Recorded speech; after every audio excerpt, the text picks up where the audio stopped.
Oh my god, I did click go live. Did I not? Okay. It's saying that I'm live. Okay, alright. I'm seeing myself on my phone. Okay, cool. So, if you could, just drop down in chat. Let me know, is the audio out of sync with my mouth? That would be great. I'll turn my head on backwards, that way you can, well, for one, you can really see my scalp. Good lord, if I could put my head on straight.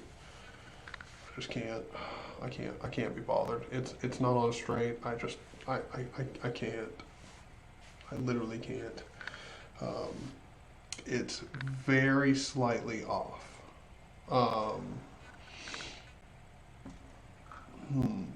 So I can try another setting. Is it? I mean, here's the real question: is it bothersome at all? Like is it out of sync enough to where it's bothersome, or is it just where you can tell if you pay attention? You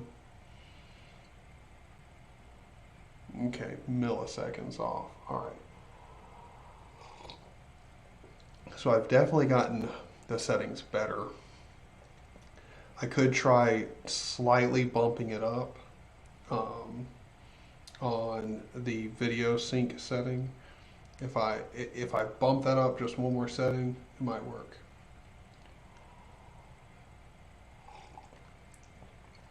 Oh, yeah.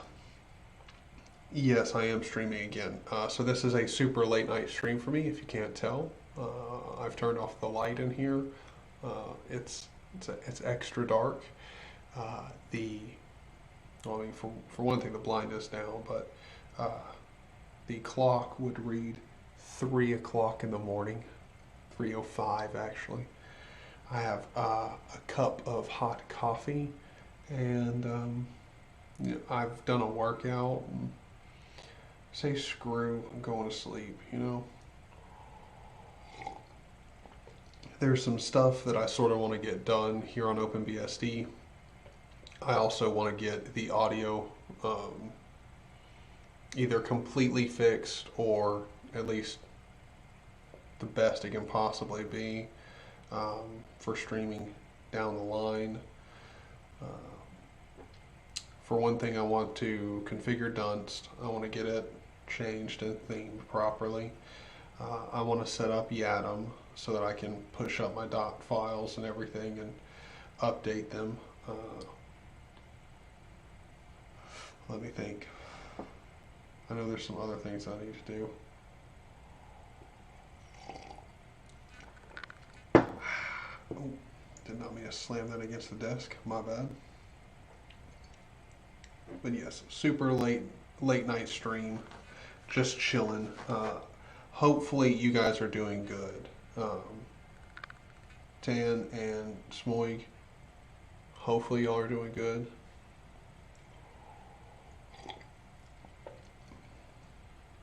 We'll also talk a bit more about OpenBSD or BSD in general, if you guys want to.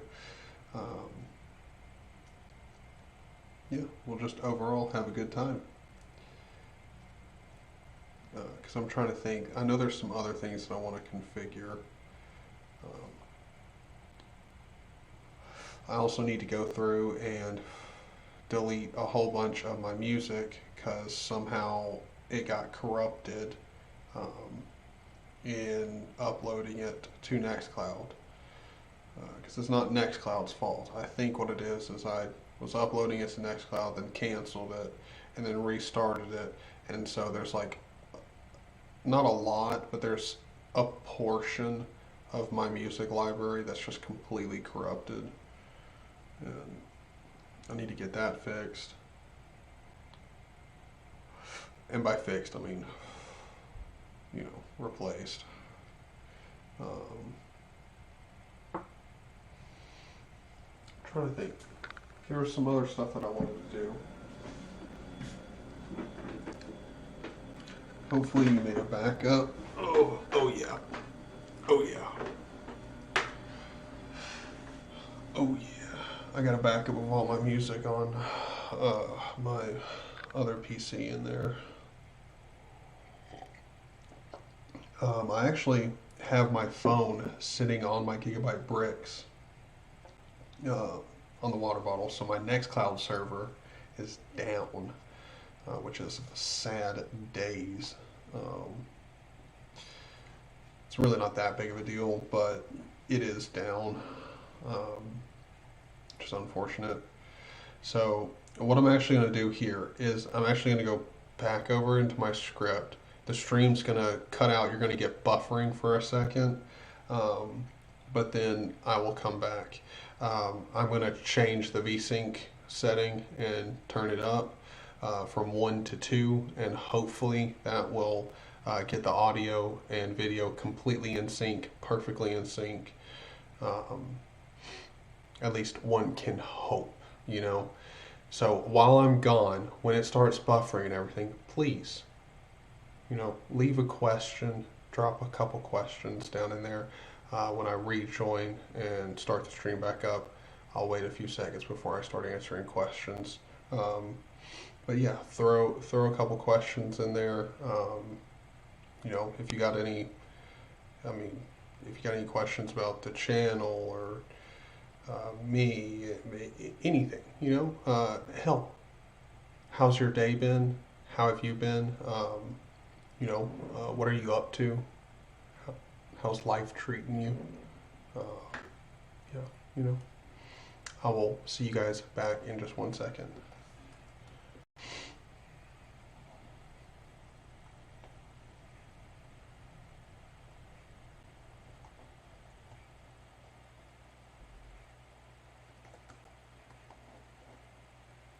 All right. Oh. Okay, so we should be back. The audio should be coming through the microphone and lining up perfectly with this video right now. Hopefully. Let me know if it is. I'm going to keep staring at the webcam like this for a second, just to give you some time to let me know whether or not it's syncing up. Also, that way I can hopefully have a few questions in chat as well to read through while you're letting me know that. Okay.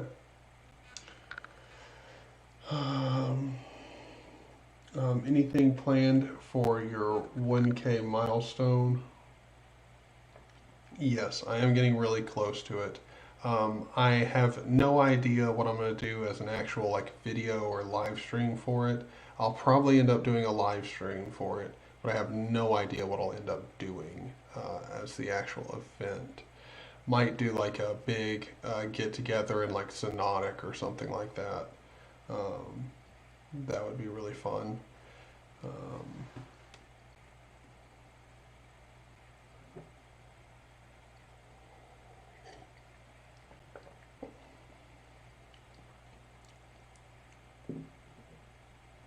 Shave your eyebrows on stream? Jesus.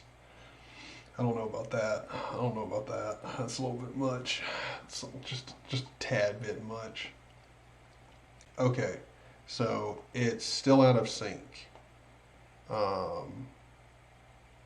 Interesting. Huh. Well, y'all just wait. Hold on.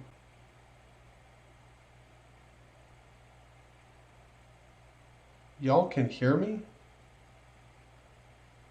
I just now realized I don't even have the Blue Yeti plugged in, dog. I don't even have the Blue Yeti plugged in. So that means it's pulling from the laptop and it is recording from the microphone. If y'all can hear me, that means it is recording from the microphone from the laptop. Oh no. Or it's the webcam mic. Might be the webcam mic.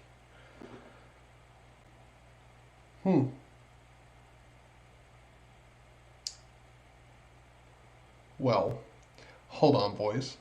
I'm about to come back after I get this set up with the Blue Yeti as the audio device, because that will improve the audio quality a lot, and I'll also bump up the VSync setting a little bit more. Hopefully that'll fix it. Hopefully. Yeah, so I'll see you boys back here in a second. Alright, so now we should have a stream that's coming correct right now. This should be coming from the Blue Yeti. You should be hearing me from here, and the audio should be pretty damn close to in sync.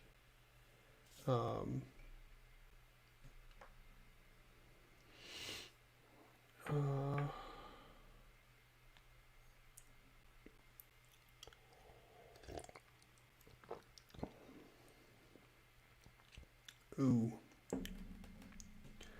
Yeah, I mean, it's 3 o'clock in the morning. I'm just starting my Sunday now.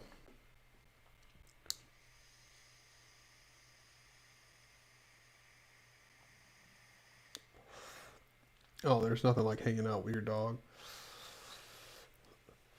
Ain't that right, buddy? Yeah.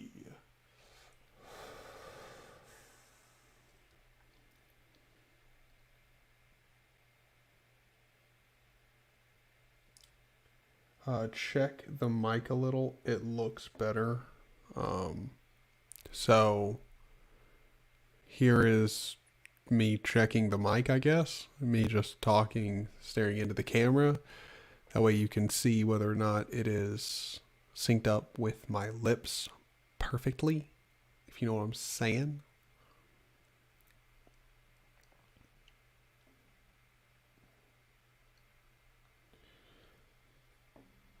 But yeah, we should have good old audio working no problem here. And the best part is about this setup is I can get stuff done and still listen to music. I can talk with you guys and have music playing in the background. And I'm not going to get like kicked off because I'm not recording the desktop audio.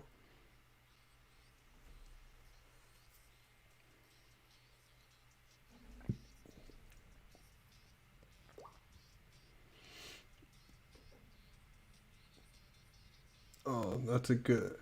4 years is a good age. He's no longer like in that puppy phase. But he's just about to get out of that phase. Where they finally stop chewing on everything. I mean, some dogs that never ends.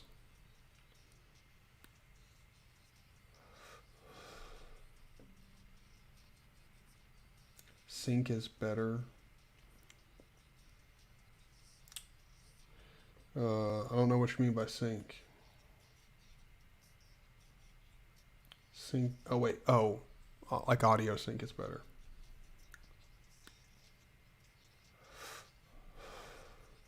Okay. Cool. Okay. Awesome. Well, as long as it's really close, it's fine with me. Well, thank you very much for being here and helping me troubleshoot it.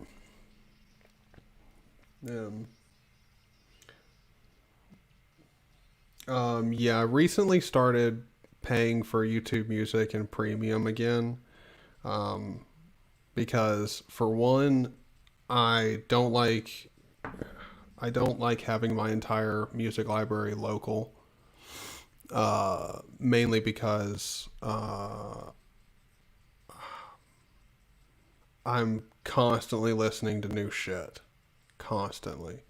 And like, I mean, if you look at my like music library, like my music library would make most people like cringe, bro. I mean, I go from like Tequila, to Industry Baby, to Bells of Notre Dame,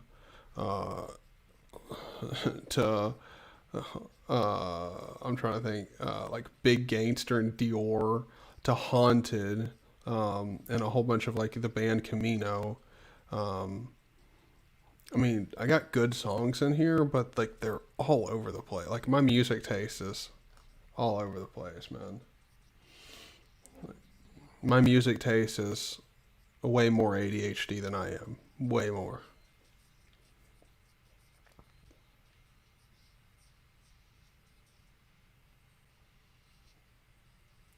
Yep. I mean, like, I don't know.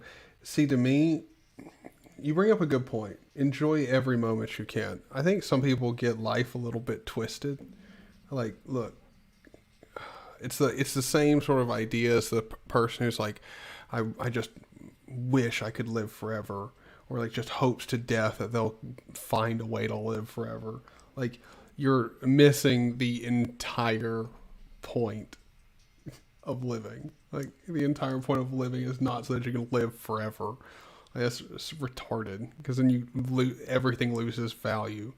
I mean, if you could actually live forever, like nothing could kill you. You could live forever. Like, doesn't that take the thrill and fun out of everything? Like, and like a relationship isn't nearly as valuable if it can't fall apart or end. Like, enjoy it, you know?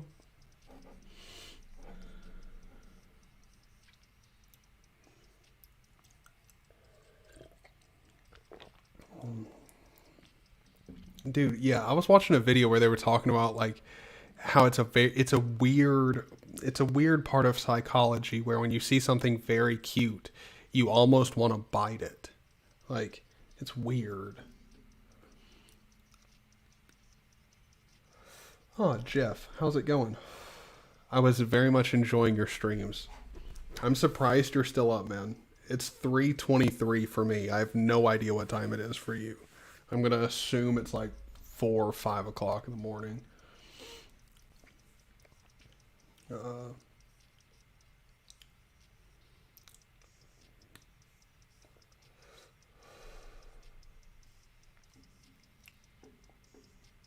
Having sad boy hours now? Nah. For me, it's midday. Oh, wow. Ooh. Uh, Scarcity equals value. Hell yeah.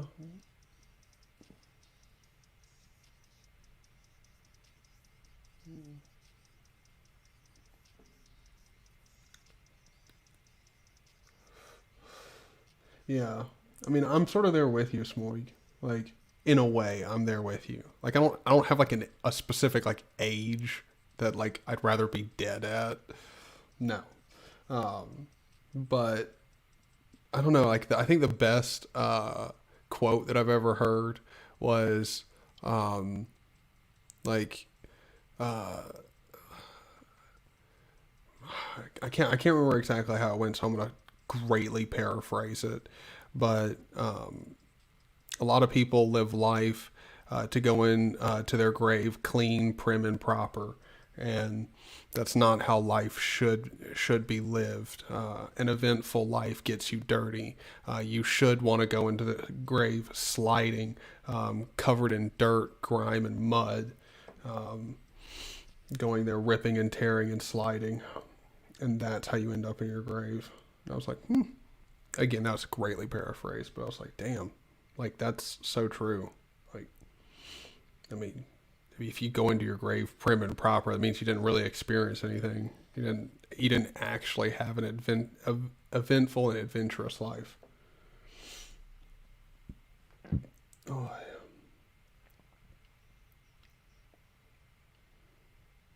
yeah.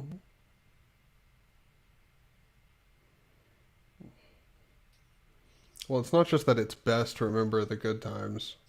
I mean, like that's what you should remember. Like, those are, I mean, like, I don't know. It's weird. Like, it's easy to get hung up on losing someone and or someone or something and being like, well, like like getting hung up on the fact that you won't be able to see them again or have any other good times with them. But I mean, that's sort of a selfish look at it. Because I mean, if you think about it, like, I mean, we all fucking love sleep. We all love it, and no matter what you believe, because we don't even got to go into that. Like, when you actually die, it's essentially like going unconscious, because that's what's going to happen at first. So it's just like going to sleep. So, I mean, you're essentially just being like, well, I wish I could have them around, and I mean, they're fine, you know. So yeah, just look at the good times. Don't be selfish and upset. Go through the stages of grief, and then, you know, be happy that you had a lot of you know, good experiences with them, and most likely they impacted, you know, who you are and the way you act and the way that you perceive the world in a certain way.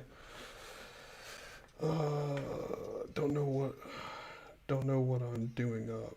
Good Lord. Yeah, so it's the same time for you. Yeah, same. I'm thinking the same thing. I'm like, why am I up? Other than I'm drinking coffee and don't want to go to sleep. Like, dude, I was doing planks and stuff. Like, I did a whole workout. I just, yeah.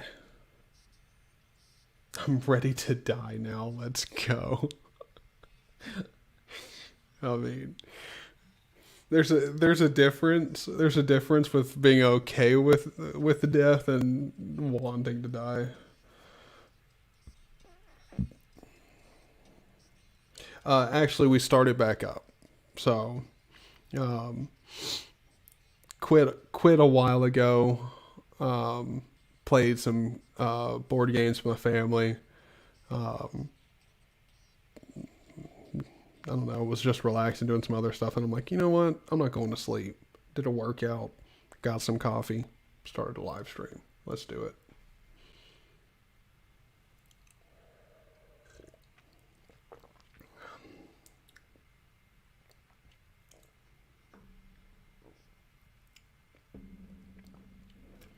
Dude, a potato farm sounds pretty lit, dude.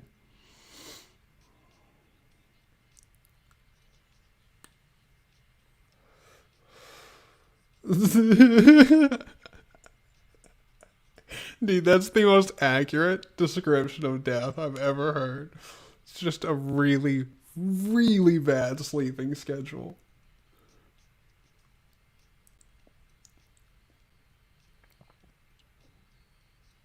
Full of potatoes and dogs.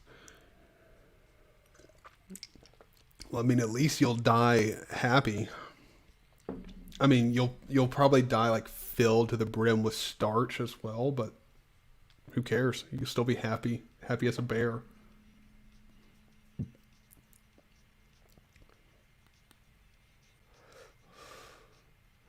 Ooh, some chili salt. Oh, yeah. Okay, so what I should do is what I've been meaning to do. So vim into my config, dunst, rc, and then we're going to do tab E, and we're going to do the home dot config slash suckless slash dwm config dot, we'll just do the dot h. All right. So we got these right here. We're gonna copy these and go back over here. All right, we're just gonna paste these up here because we just need to copy these colors. So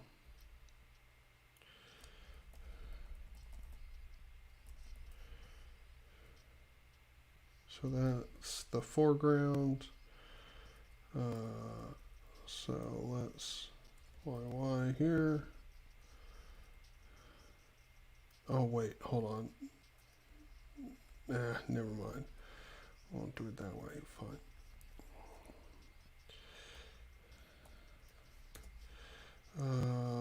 So foreground, we'll do 969. Wait, hold on. One of these is selected foreground. One of these is background foreground. Yep. Okay. So I need to do this one. 397 1ED. No wait, the foreground.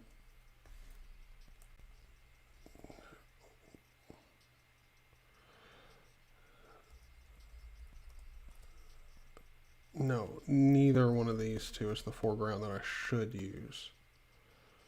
I actually know that. Hold on. What I should use is this. It's C5, C8, C6. That's what I should use. Don't ask me how I just remember that. I just remember that hex code. I just do, okay? Don't ask. The frame color should be 397 1ED, and then the background should be this up here, 1D1 F21. Now I can delete this line and come down here, and we're going to do the same thing for all of these. Well, actually, let's Y3Y here, come down here, paste these.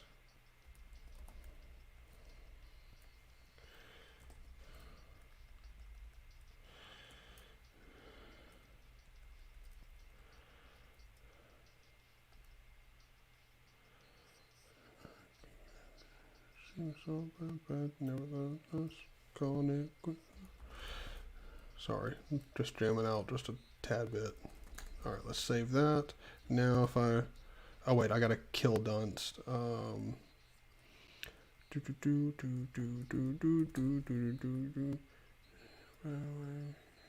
Wait, please tell me I saved that. Okay, cool.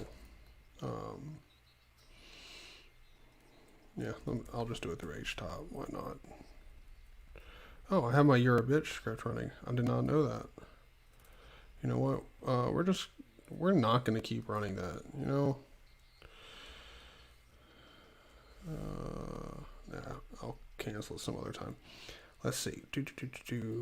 Let's not get sidetracked. Dunst. FN F9 and cancel that, or kill that. Then we're gonna launch dunst again. Bada bing, bada boom. Boom. It looked good. It looked good. So, I mean, you can see, looking good. Looking perfectly fine. There's dunst configured.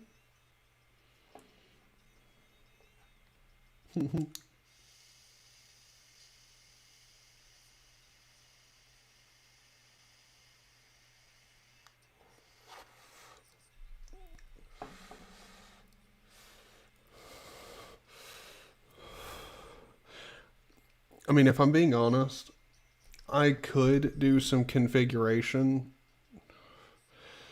when it comes to changing colors and stuff, but nah. I'm really too lazy. And I've pretty much found what I like. I mean, I know I'm not really going away from I'm not going to use surf, because surf can go fucking die. It's so terrible. It's so fucking bad. However, every other suckless tool that I've come across really like, except for like SL status and stuff like that. I just really don't see a use for it. But it's still a good program. But that being said, wait, hold on. Where is my webcam? I had totally forgotten about my webcam. I've been neglecting my webcam. Let's bring it over here with me. But yeah, like, no. Screw everything about, good Lord. I totally lost my train of thought there. It is pretty late. It is pretty late. Morning, Zoomer. How's it going? Oh, hope you're doing well. Hope you're doing well. Oh yeah, but what I mean, like, when it comes to suckless software, like, I'm not going to use Surf, but everything else, like, pretty much sticking with it. Mono is my font, guaranteed. I always use Pokemon color scripts.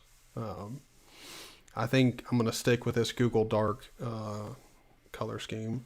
Could change up the wallpaper, because I mean, this wallpaper is aight. It's not great, but it's all right. Hold on, let's see. Let's take you and oh, I mean, we could always go back to the Mario. I mean, there was a reason we picked it in the first, or used it in the first place. It was pretty good. It was pretty damn good. Replace. Yeah. If I'm gonna switch it up to anything else, it would be this. Ooh, yeah. Oh yeah, we're sticking with this wallpaper without question. Looks fantastic here. Like, come on, boys. Come on. Come on.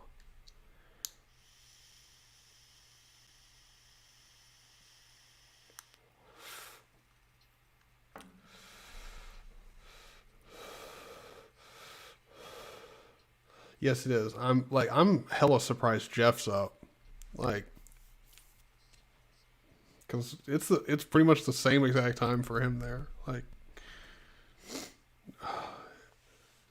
I mean, well, I shouldn't be surprised because, like, for some reason, like, either I attract or I deliberately cause people in my community to have bad sleeping habits like myself.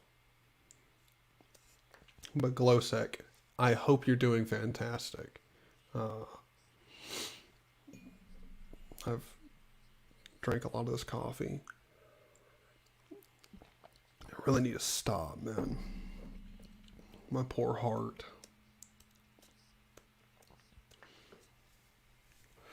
Oh, I should probably just stand up. Oh.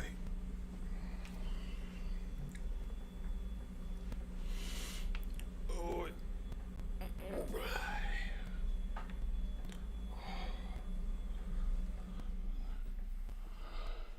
All right, I'm gonna drop this down just a wee bit.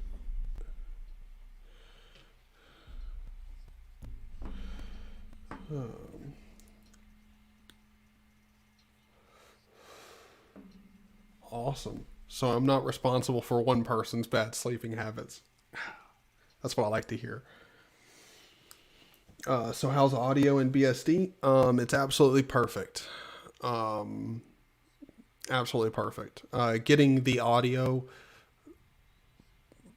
here for the stream pretty much synced up to the video. It's still not perfect, but getting it as close as can be was a hassle. But I mean, it's just because I don't know FFmpeg, and I'm not an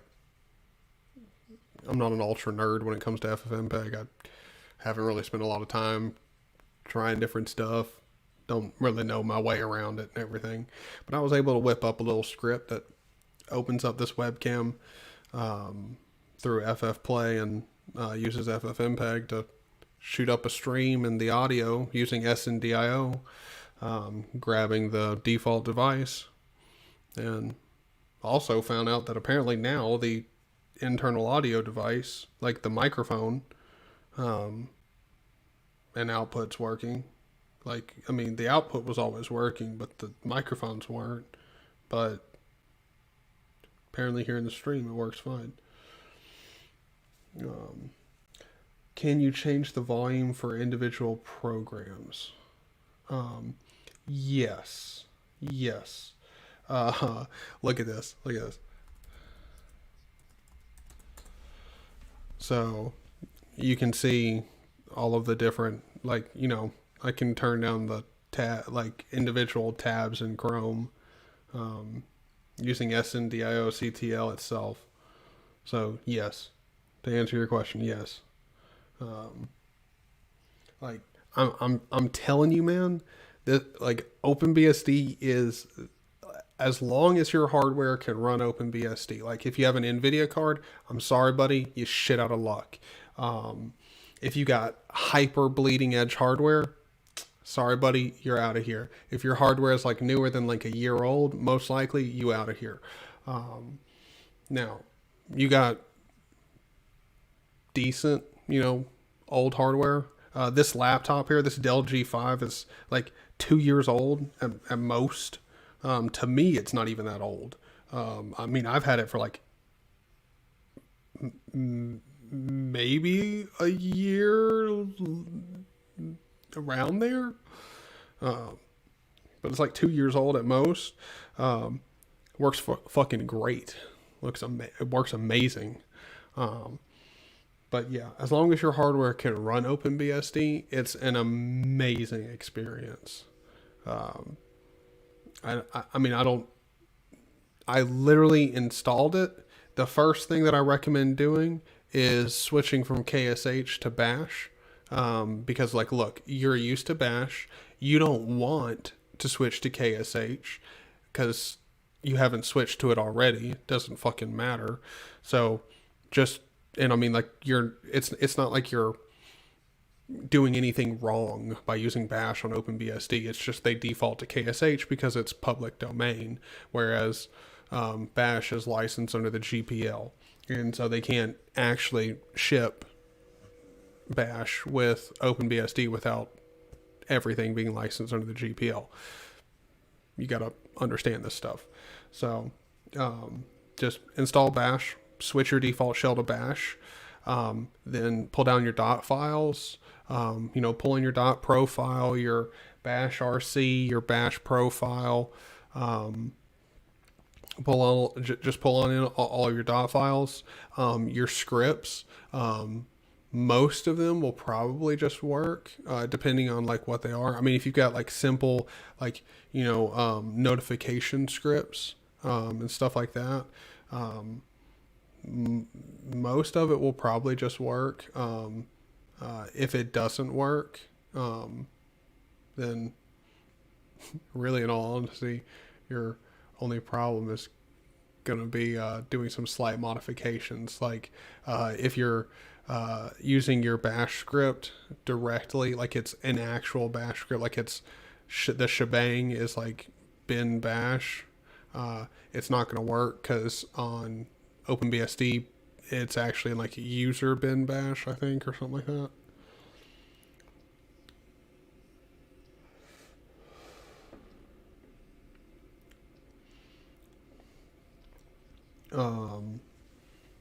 What do I think about hiding dislikes on YouTube? I could care less. Really doesn't matter. Who cares? You want to hide them, you want to show them, who cares?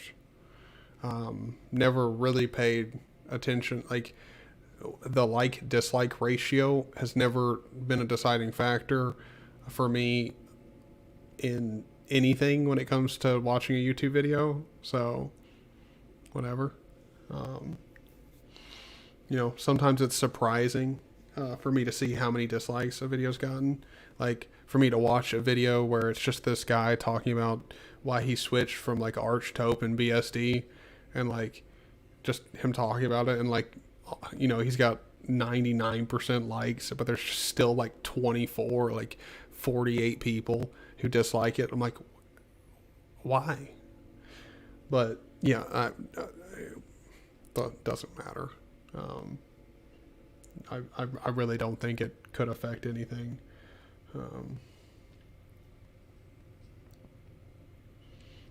Yes, I do really want them to get the comment situation fixed, because like I will I will see I will see the fact that I have comments on YouTube, and then not be able to see them in YouTube Studio, and then when I go to the actual video on YouTube, them not be there, but I still have the count.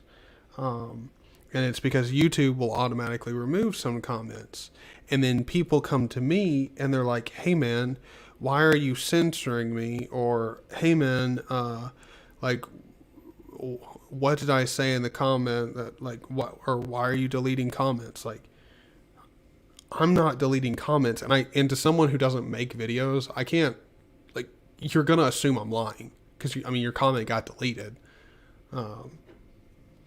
So I sort of understand it. Still though, it's annoying. My phone just died, so look, I'm gonna have to make this larger, and I'm gonna make this larger. That way I can have chat over here, and we're just gonna sit here and talk.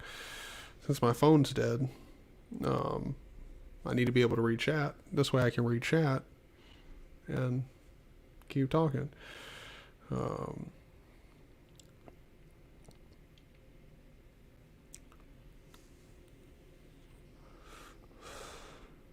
Yes, there was a big issue with bots. I mean, there still is an issue with bots.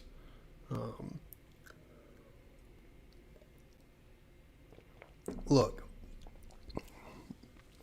I don't think you're ever going to get rid of that type of stuff. People are always going to try and exploit shit in general. The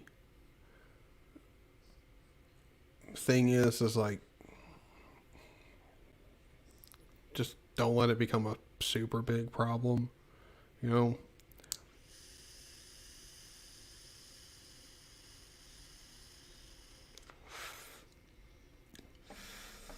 Also, like,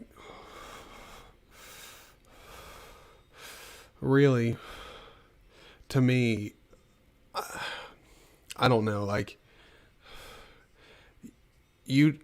for me, like, really, if I got a whole bunch of spam comments with like people talking about, like, you know, some shitty, clearly spam, like, post with a link in it, or a shitty form of a link, like alluding to a link, I'd much rather get like 2 of those a day minimum, than have to deal with one comment that's like extremely hateful, but because they didn't swear, I still get it.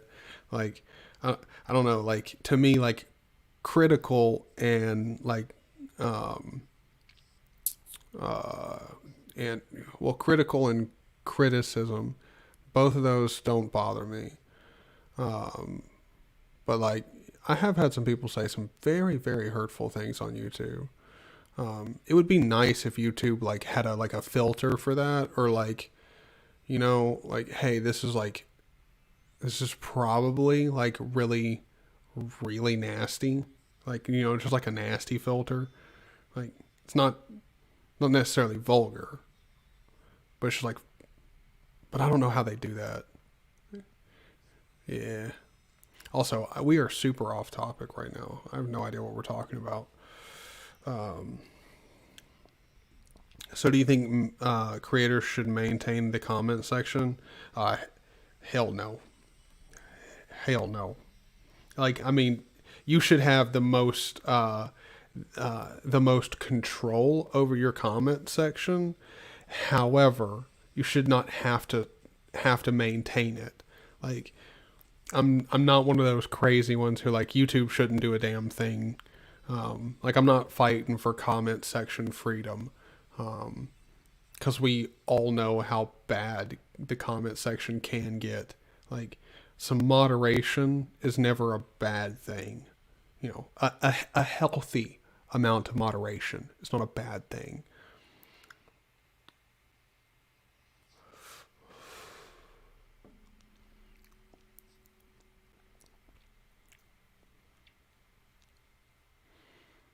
But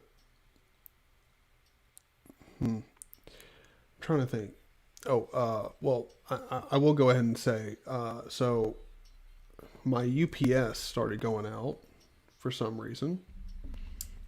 It actually flipped the breaker for some reason when it went out. But I have my Gigabyte bricks here, and I'm just gonna take, because it's got my Nextcloud backups and everything on it, which are now on this PC and that other one over there.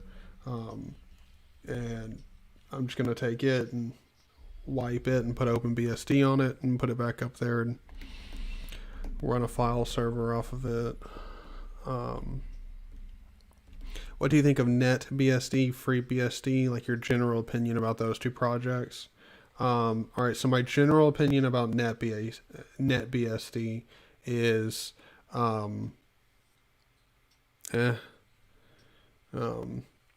don't find it interesting. I'm sure it's a great project. I'm sure it's got some very smart people behind it. And I'm sure it stands on its own merits. However, I just don't find it interesting, just personally. FreeBSD, I don't like. They have, compared to Linux, they are more or the same as insecure as Linux is, which is not necessarily a bad thing, but when you compare it to OpenBSD, it's really fucking saying something.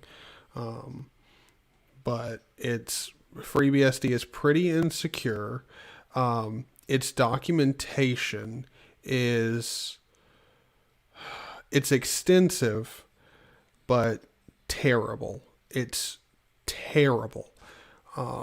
It's like if you had like 7 very like smart people who just didn't know how to teach anyone anything write your textbooks and documentation. It's pretty bad. And then also FreeBSD, the reason I don't like FreeBSD that much is I view it as the Linux of BSDs. Like if I'm going to move away from Linux to BSD, then like if I'm not using Linux for some reason, like give me a reason to not be using Linux. And FreeBSD is the Linux of BSDs. Give me one second. I'm gonna change this song because I'm not too big of a fan of it. But all right, like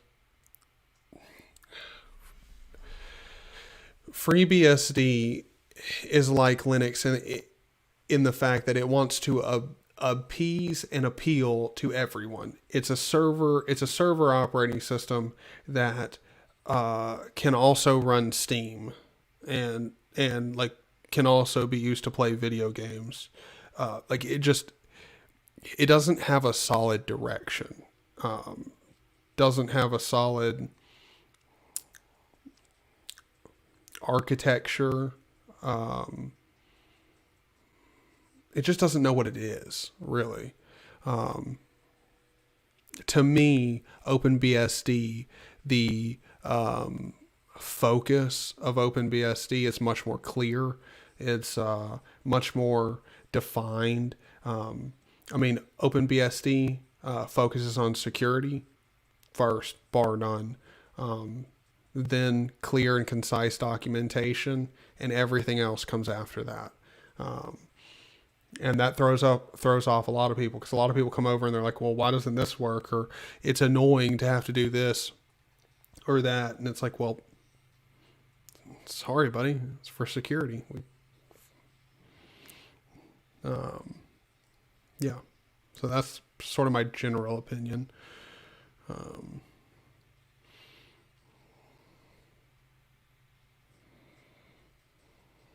No idea about America, but thunderstorms every day. Rough.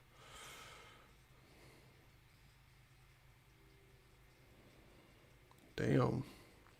That's rough.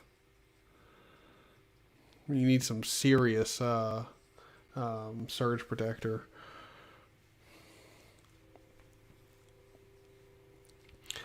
I honestly still don't know what the difference are from the BSDs. All right, well, let's dive into that. So what is the difference between the BSDs? So we'll just for an example of how the BSDs are different, we'll go to openbsd.org and we'll go to FreeBSD. I don't know if they're .org as well. Let me move my camera down here. Okay, so here's FreeBSD and here's OpenBSD. The main difference between these two BSDs, for one, you do need to understand from a Linux perspective, BSD is very different. BSD is not like a kernel, a group of utilities that come pre-packaged, and like that's what makes your like Linux. Like no, on BSD it's kernel and everything all together. It's not separated. But OpenBSD, if you go into where would it be? Project goals. So here, like their goals are completely different than FreeBSD. So I mean, you know, this is one that I very much like. Be as politics free as possible.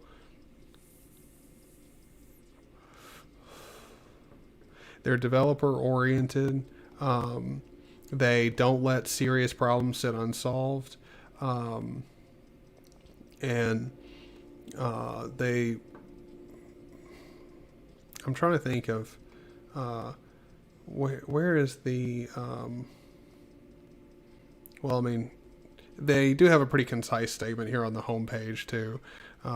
Emphasize portability, standardization, correctness, which is very much true, proactive security, and integrated cryptography.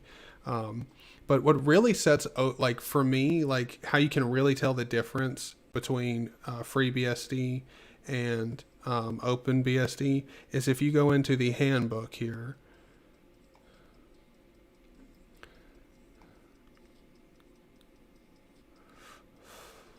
And the FAQ here on OpenBSD. For one, here on the OpenBSD FAQ, so you can go through here, and you see all this. So this is the entire FAQ here, and all of these are just pages, and they'll have links to documentation that you can read on specific tools. So if you need to complete a task and you don't know what program to use, you go to this page here, right here. Whatever you need to do, go here. What under section it is. If it's relating to multimedia, go in here. If it's in virtualization, whatever VPN, you go to the section. You read through the section, and then whatever programs to complete your task that you need to use and you don't fully understand and still don't know how to use, read the man pages after you've read here. This is how you use OpenBSD, and it's super simple and concise. The FAQ and the man pages are, if your system is, if your hardware is able to have OpenBSD running on it, and you have it installed and everything, if you read here and then go and read the man pages to complete your task, there's no way that you have problems. You don't. On FreeBSD, here is their table of contents.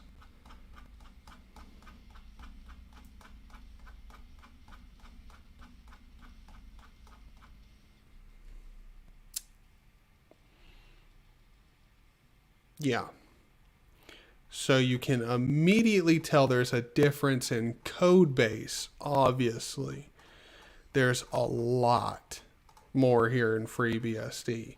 And the actual documentation itself is not nearly as good. So this is the documentation here for configuration and tuning. Under what? I have no idea. Configuration and tuning, I guess just of the system. Yeah. Yeah, proper system configuration. Yeah, so going through and configuring it.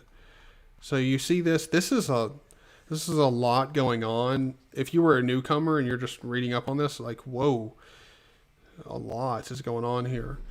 We go back over to the OpenBSD. If we go into system management here,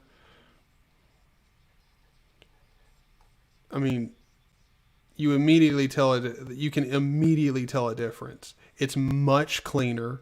It's much more concise.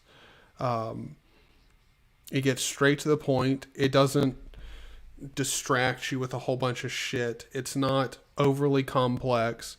The way that you interact with the system, all of the core utilities are used to interact with the system and the kernel. And the way you interact with the system and the kernel, it's so smooth and elegant, and it's so much better, just in my opinion. I really like OpenBSD. Oh,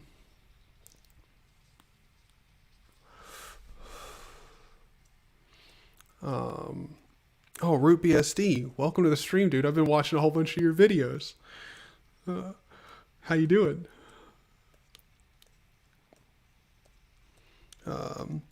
Were there any distros better for you as a gamer? Yes and no. I don't really know how to answer that one properly. There were distros that came with drivers pre-installed and Steam pre-installed. So it made it faster for me to be able to install games and play them. That's it. If you're a gamer and you want to play on Linux, just choose a Linux distro that you know comes with, or that you've heard that comes with Steam pre-installed and will allow you to install drivers. A good example is Pop! OS. There you go. I don't know if Pop! OS actually comes with Steam pre-installed though. I know it's super easy. Just don't be like, well, actually no, Pop! OS doesn't come with it pre-installed, because if you be a dipshit and install Pop! OS and update, and then try and play a game, breaks the entire system. Linus from Linus Tech Tips can attest to that. FreeBSD focuses more on performance and backwards compatibility. That's why you see products like Netflix and PlayStation. Yes. Well, yes, it does focus more on performance. It really focuses on compatibility in general, more than any other BSD, which for some is great because it means it'll work on their hardware. But I mean, to me, like, I can't leave OpenBSD now.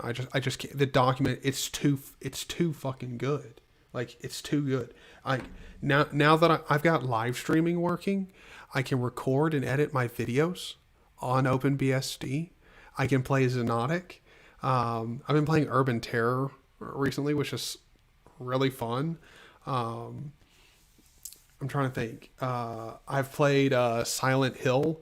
I haven't played it on this install, but I know on OpenBSD in the past I've played Silent Hill through an emulator on OpenBSD. I don't know, man. Like, it's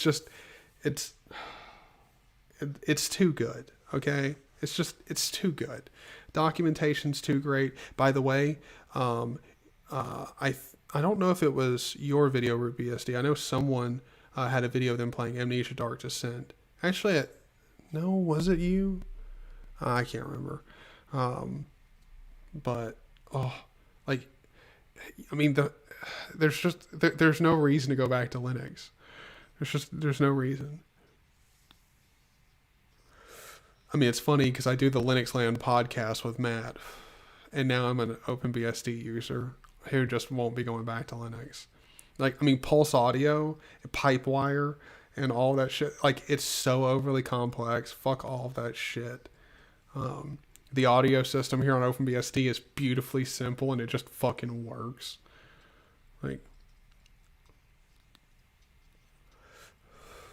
Like the fact that I'm listening to music and chatting with you guys.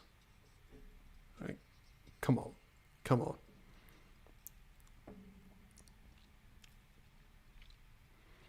Yeah.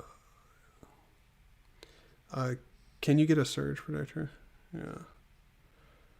So OpenBSD gives you the basics and instructions to do most things, and FreeBSD gives you more things, but more stuff you can set up with. No. OpenBSD gives you the entire system explained very simply because the system itself is hyper simple and easy to understand and interact with. Literally, for you to understand the entire audio system on OpenBSD, it is 3 fucking man pages. Like, listen, 3 fucking man pages, and you now understand how the entire audio system on OpenBSD works. You need SNDIO, SNDIOD, and SNDIO-CTL. If you understand those 3 things, then you understand how the entire audio system on OpenBSD works. That's it. Oh shit. As long as I don't throw my vape. Yeah, that's all you need. And now you understand how it works. SNDIO, you have the actual like device descriptors for audio devices.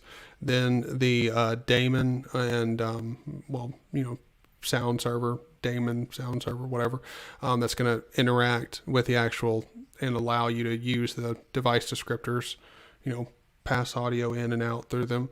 And then you have SNDIO-CTL, which is what you'll actually use in the terminal, which I can go over here and actually do right now.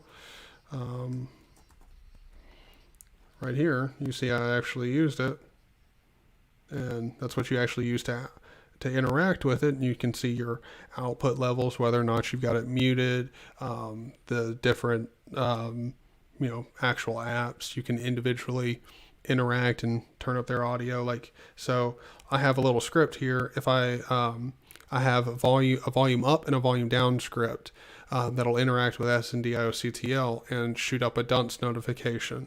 I've got it tied to Alt, bracket left, and bracket right for down and up, respectively. So if I turn my volume down, my music in my headphones is going down. If I run SNDIO-CTL again, you'll see it's down at 6.9. So if I turn it back up, I'll turn it back up to 80%. I won't turn it all the way back up, just cause. But anyway, yeah. So that's how it works. It's pretty nice. It's super simple. It's elegant.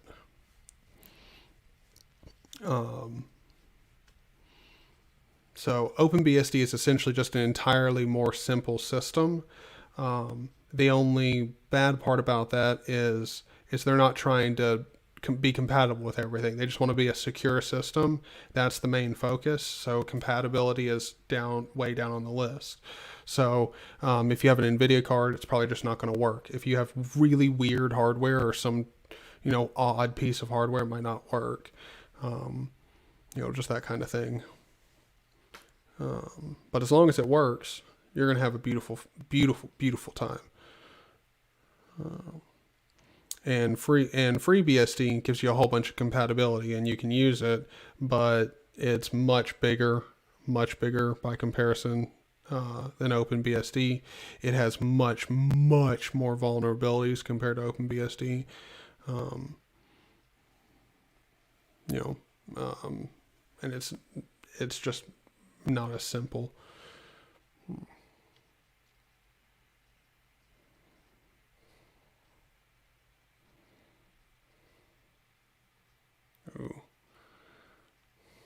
Surge protectors out here are like only like 15-20 bucks.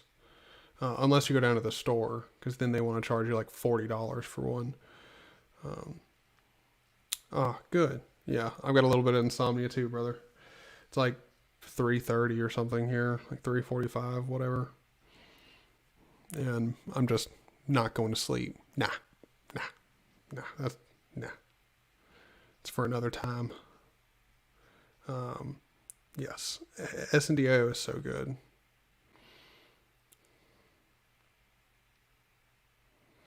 For me, my SNDIO flags are really simple. I can actually show you my bootlegged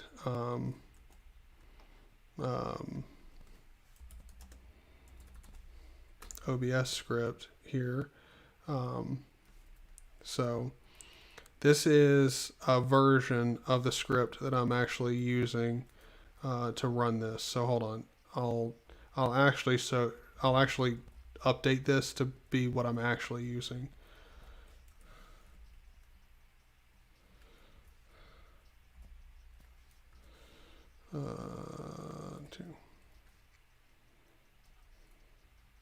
Oh shit.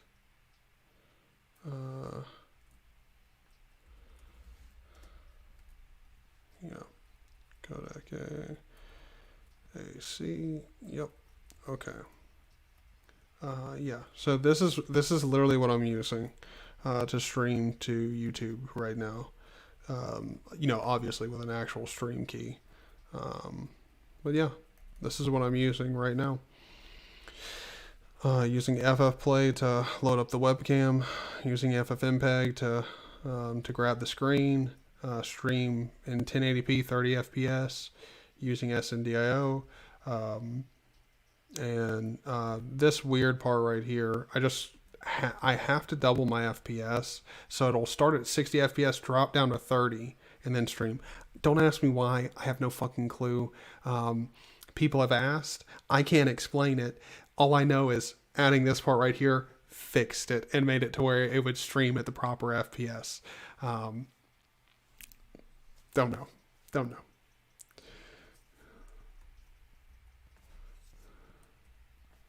Let me bring my actual webcam with me.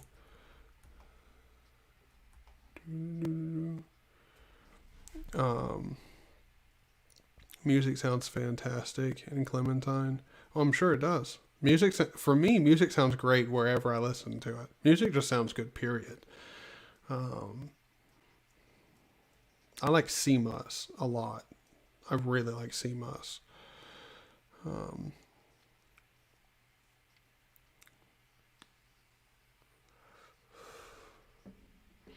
I mean, for me, like how I always control audio has been, hold on. So if I vim into .local /bin/volume down, like for me, like I just have it in my scripts. So like I have a Linux version which uses PACTL, and then an OpenBSD version where I'm using SNDOCTL. And when I switch platforms, I can just comment out the other one and have it working, no problem. It's a good method for me.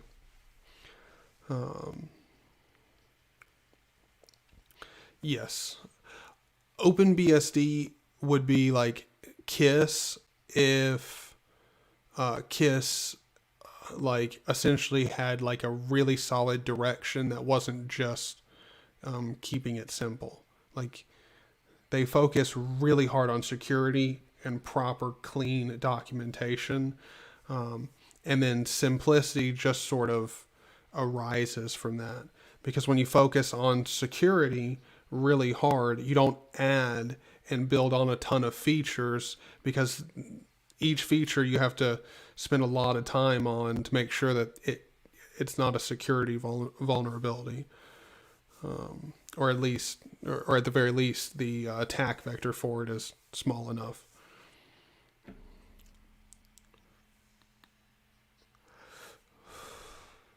Yeah. Is there a UI for SNDIO CTL like Pavu control? Not that I know of, but if we're going to be completely honest, you could probably make a GUI for it in no time. Also, controlling it from the terminal is not that difficult. You could also write scripts for it and just have programs that you run that either set it to, I mean, again, you've used DWM in the past. For me, like, I love DWM on OpenBSD is a fantastic experience. I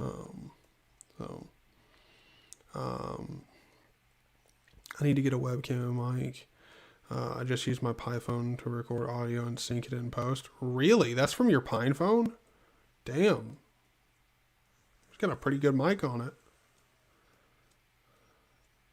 Yeah, but this Blue Yeti, I paid a lot of money for it, and I don't know. It sounds okay.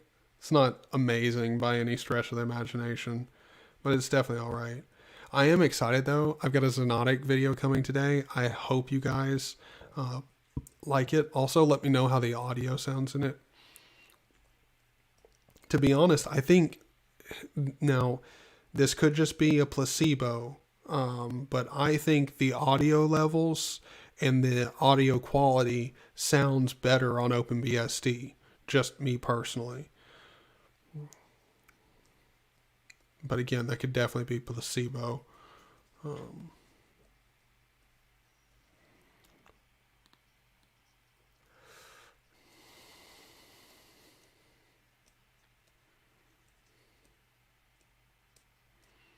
Well, again, if DroidCam doesn't work, okay, again, so I searched in the ports tree and DroidCam isn't there. Hold on, I'm going to shrink up my webcam and take it over here.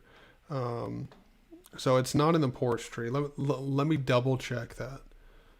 We're going to search DroidCam. Yeah, so I did search for it.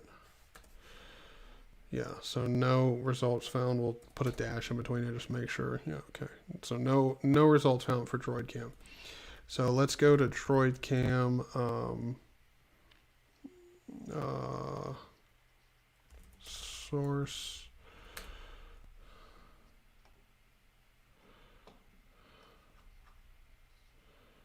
Okay, building.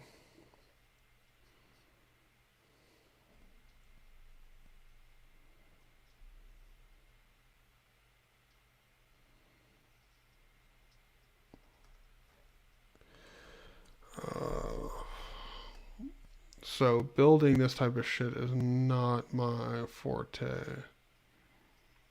Run to load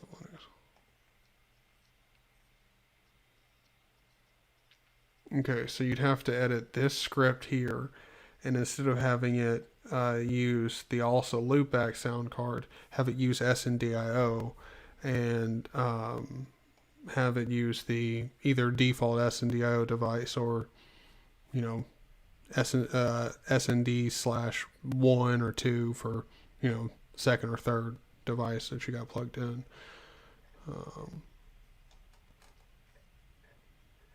Shouldn't be too hard. Like, really all you gotta do is port over this.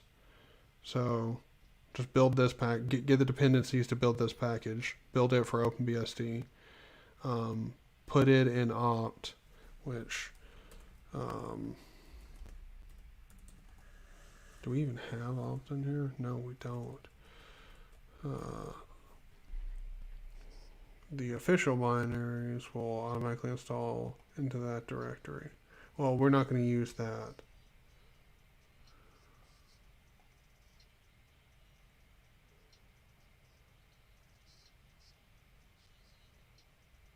Oh, okay.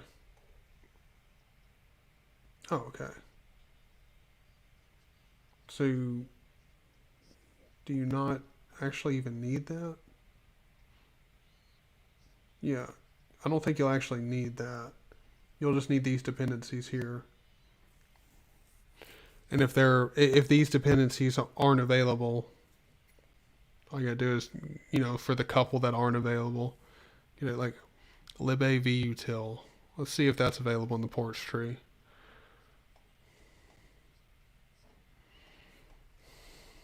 Libvautil. Nope.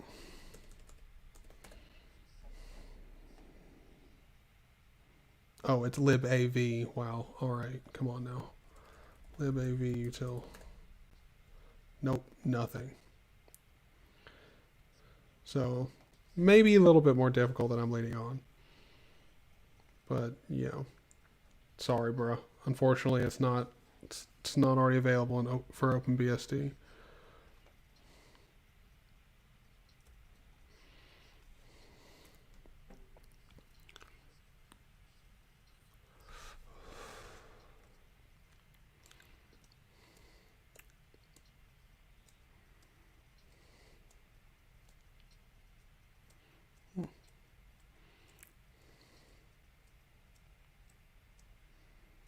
Oh, I am definitely down for doing a collab. Root, if you want to check the description and head on over to the Discord, if you use Discord or whatever, if you want to talk over there, or message me over there, I'm always over there.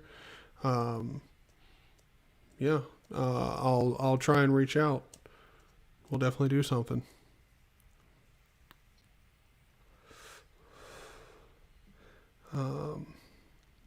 SNDA loop Linux sound thing is hard coded in the code.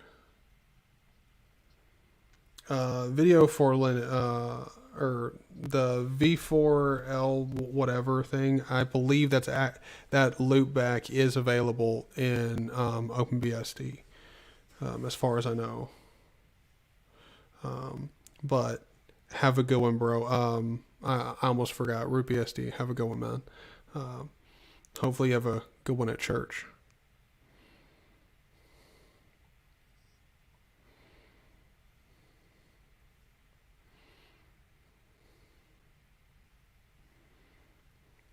Yep, I have gone to BSD. Yes, I am loving it. Very much so. Oh, itch. I'm having a really good time on OpenBSD.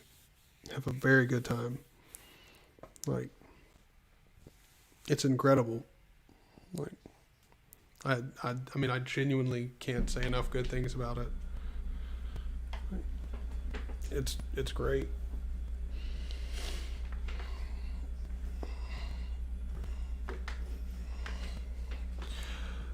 You ask a good question, Smoig.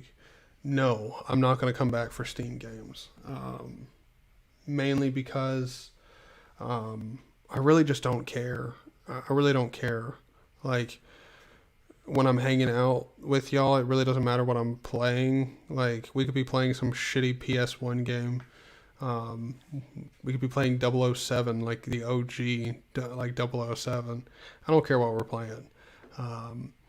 As long as I can play some games with y'all, my friends, that's all that matters. So, yeah, I can play Xonotic and all that shit over here. No, I won't be coming back for Steam games. I will and have always do have Windows on a drive in the house for just playing VR games. That will never change. So, I mean, for technically for playing Steam games, I will go back not to Linux but to Windows. But it's for VR games like Half-Life Alyx, Boneworks, and stuff like that to play it on the Quest. If VR worked in Linux, I'd do it. But VR working in Linux is one thing. Then I also would have to somehow hope that someone doesn't the insane amount of development to get the Quest 2 to work for Linux. But yeah. No KDE, yes. not because I like don't like KDE, but I was enjoying KDE Neon. You know, it's pretty good, but it was a good vacation away from Arch. But KDE is just, dude, I fucking hate losing windows over. Like the only time I use floating windows in here is just with this webcam. That's it. That's the only time I use floating windows in DWM. And yeah, it was really getting to me fucking having like just windows lost everywhere. Yeah, and using like a whole bunch of different workspaces on KDE just feels unnatural. It's just, it feels weird. It feels like it's not how you're supposed to use it. I don't know. Nothing against KDE. I really like it. I think KDE is fantastic. But I'm glad to be back on DWM. Very glad. It's just a much nicer experience.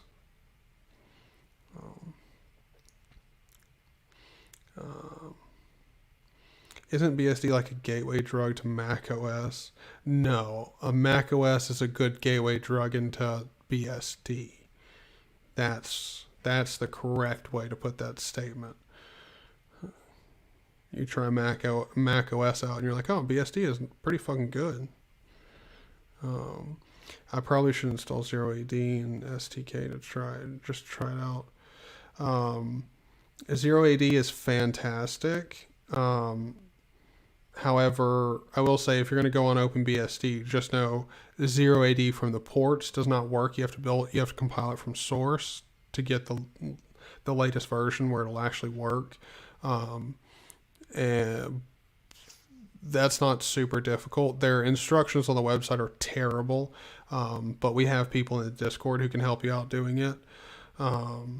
So that's good.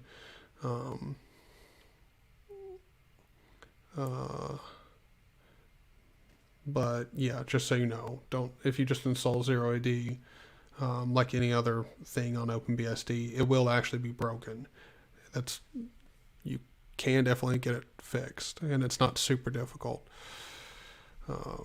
They just don't have really good documentation for it on their website.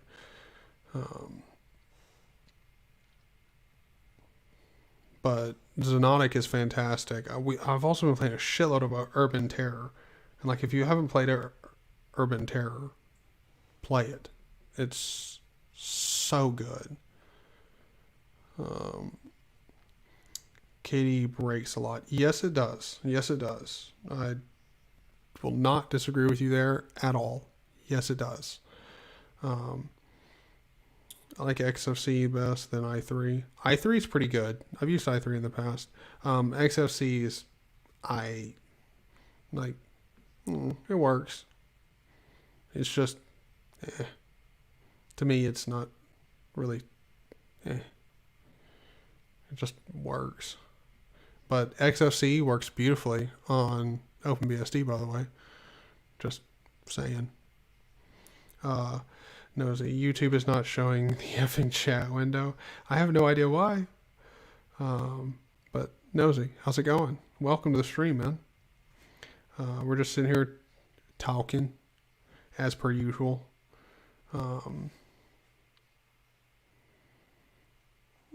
Oh, no. Comfort the dog. It'll be fine. Tell him it'll be fine.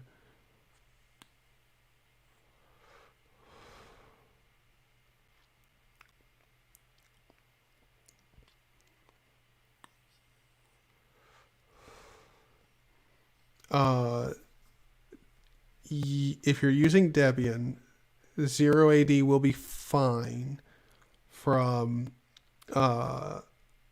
like you can install it and play it, no problem.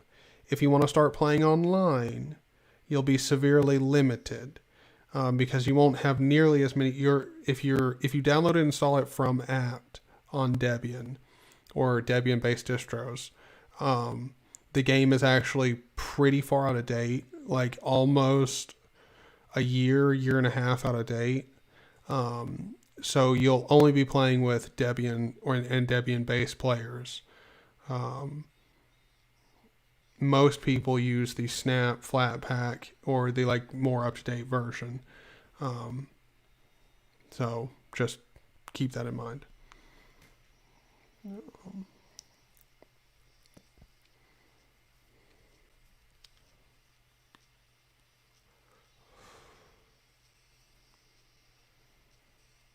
0AD is different than Civ. It's very much like Age of Empires. Very much like Age of Empires. But it's one of those games where the tutorial doesn't really do it justice. Like, I mean, go back, watch my streams, watch me play it, and then try playing multiplayer with other people, building up your skills that way. Because the weird thing about 0AD is it's one of the few games where it's actually good to die.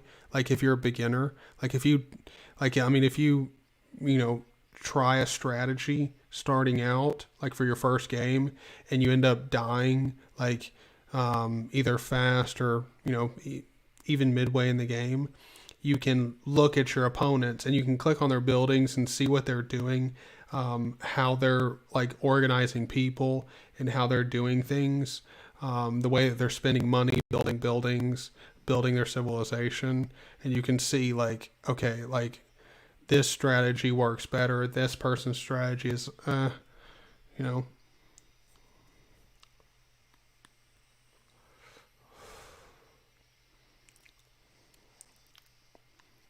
Yes, XFC is safe and boring. That's literally what it is. XFC figured out what they were doing 10 years ago and hasn't fucking changed. They've just been keeping it up to date, stable and secure. That's it.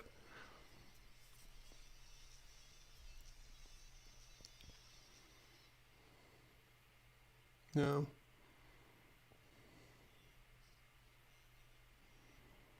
Yes, I know the audio is out of sync with the video, but it should be pretty damn close, and that's pretty much as close as I can get it while live streaming. It's weird because while I record video locally on the computer, the audio, I can just take the audio file and the video file and slap them in Kden Live and they line up fucking perfectly. I have no idea what's going on here. I have no idea why. I could just record the audio with one command and have a video file with the audio in it and plug that straight into Kden Live. But the way I've been doing it, the way I've got my local script set up, is I use AuCat to record the microphone. So it's actually I am doing it with FFmpeg. What am I talking about? No, I am. And yeah, it still lines up. Dude, fuck me. I have no idea. It just does its thing. It works fine.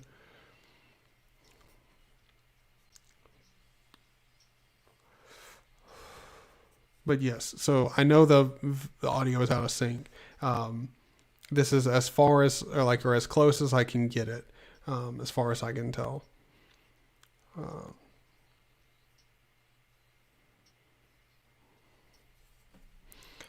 So I can only play with people with the same 0AD version as me.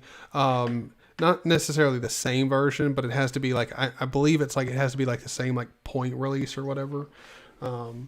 And Debian's is behind on that. So yeah.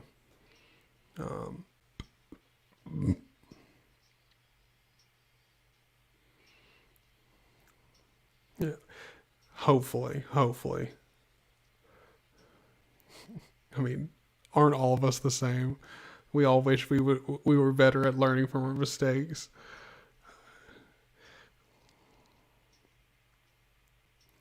There's not really a cheese strategy, but I'll be real with you. Look, no downtime. So it's an RTS game. If you've got a building or somebody who's not doing something in 0AD, you're fucking up. Every building should always be doing something. Every person should always be doing something.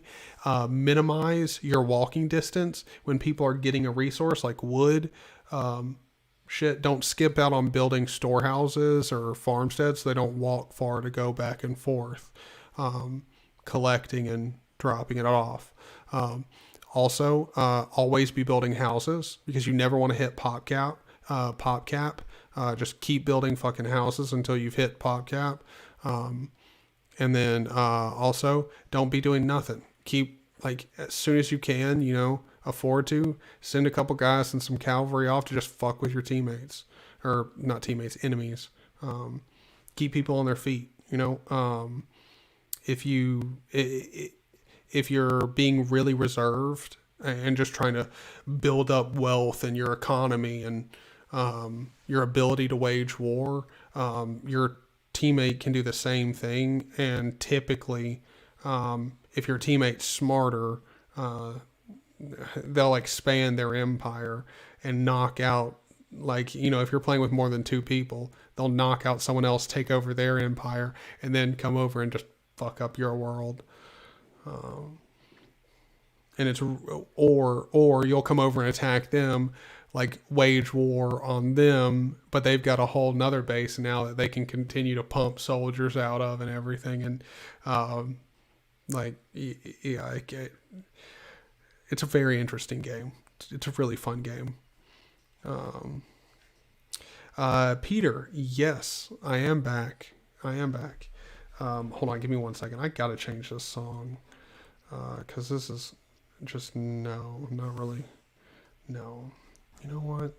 Actually, you know what? I'm gonna listen to the band Camino for a while. One Last Cigarette. It's a pretty good song.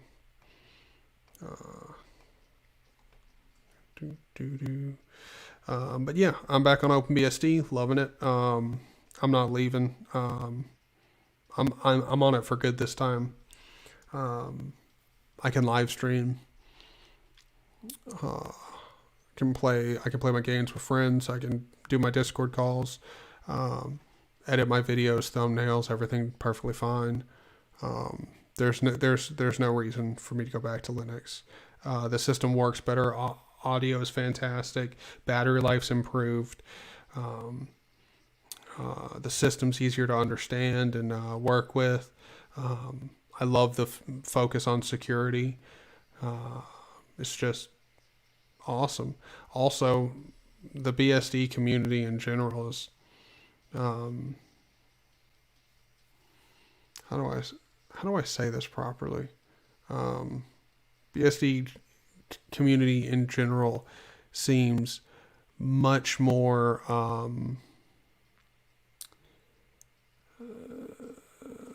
knowledgeable about BSD than the Linux community. You know, in general, there's a lot of people that use Linux that aren't very familiar with Linux at all. I mean, we all know this. I would even describe myself as someone like that. Like, I mean, I use Linux, but I don't know, like, I don't know a shitload about Linux because no one person really can unless you're developing Linux. Like, if you're not working to help develop the Linux kernel yourself, you're not that knowledgeable about Linux because there's so much fucking in Linux. Linux is not this simple thing to understand. By comparison, OpenBSD is much easier to understand.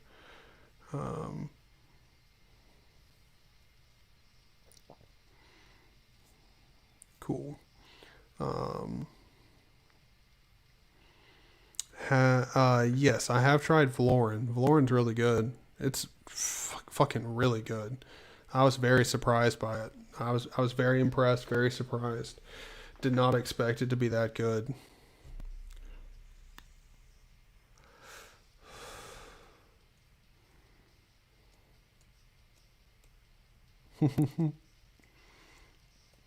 Well, I mean, being a nuisance to people is typically how you're going to win the game.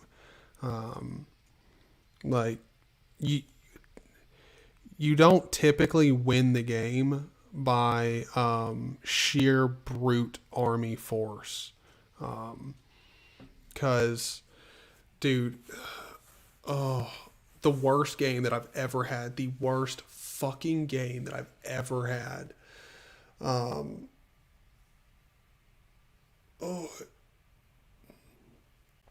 I had sent my entire army over to, I was playing against Jeff, and I think Jeff had killed Scott or something. He had taken over his place. I amassed this massive fucking army. I mean, massive.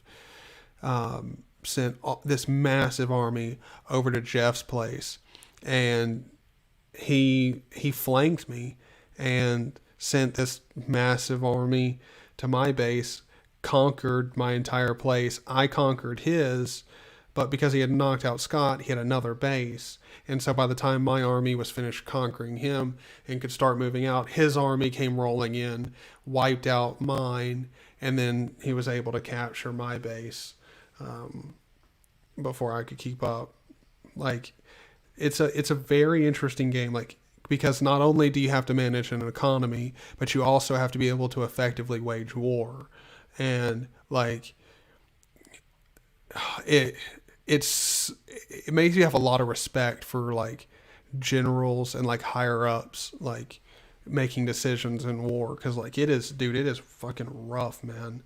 Like one idea that sounds amazing and very tactical and like completely sound could end up biting you in the fucking ass and being terrible. It's a fun game.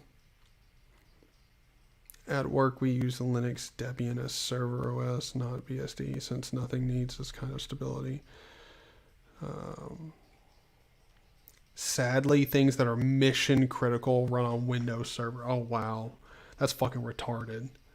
That's like, I'll just say it. I don't care how non-PC that is. That's retarded. You're gonna have things running on Debian. If you've got the option of Debian, OpenBSD, and then Windows Server. The fact that the mission critical stuff you pick Windows Server, that's nuts. Like the only way mission critical stuff is getting picked for Windows Server is because like Windows Server is like what you need to be able to run the mission critical shit. Like whatever the mission critical shit is, it's just stupidly written for Windows Server.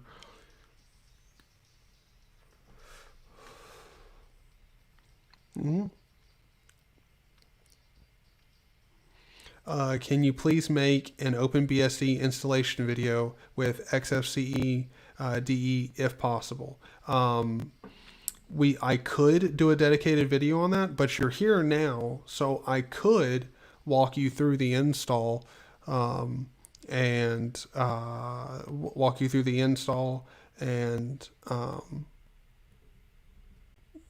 good Lord, XFCE. I mean, it's really simple. Really simple. So if we go to the OpenBSD website, go in here, go to the installation guide, and we'll go ahead and go to performing simple install. And so it's like when you come up to the install,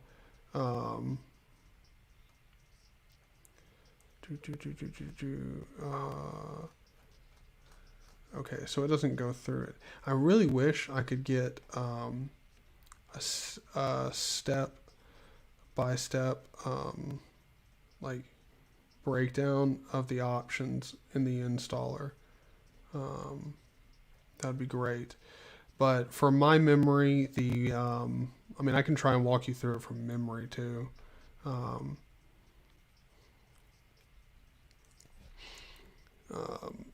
You know what? Never mind. I will just do you know what? I'll just do a dedicated install video. I don't know that well, you know what? I'll do it with XFCE. That won't be a problem.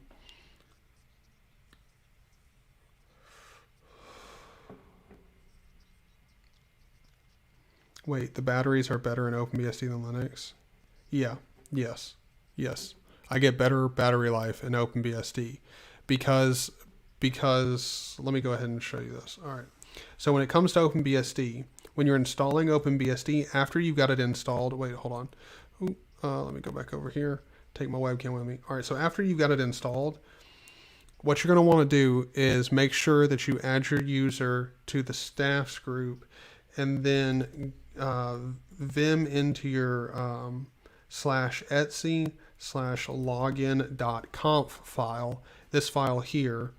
And if you go down in here, you'll see a section called staff. And some of these options, like a couple of these options, won't be in here. You'll have to add them, but you want to edit these files to either what I've got here, or if you know what you should have here, put in what you know that you should have. But I've raised these up quite a bit so that it can take up a proper amount of system resources, particularly for a laptop with 16 gigabytes. And then after you're done with that, you're going to want to vim into, and now obviously when you're actually editing these files, you're going to want to run it with do as, because these are, read only for me. You can see down here, read only. But anyway, you'll want to go into this sysctl.conf file as well and add all of this stuff in here. Sysctl.conf is how you interact with the kernel and change kernel parameters. And you want to go in here and turn up these SHM variables. These right here, you're going to want to change them based off of your RAM. So these values, these four, so these top four actual kern .shm variables, they're for 16 gigabytes of RAM. So if you want to have it properly set up for your system, if you're using 8 gigabytes, divide all of these values by 2. So 1024 would be 512. And so on and so forth. And then the rest of these, you can keep these the same. And then down here at the bottom, I've got kern.video and kern.audio record set to 1.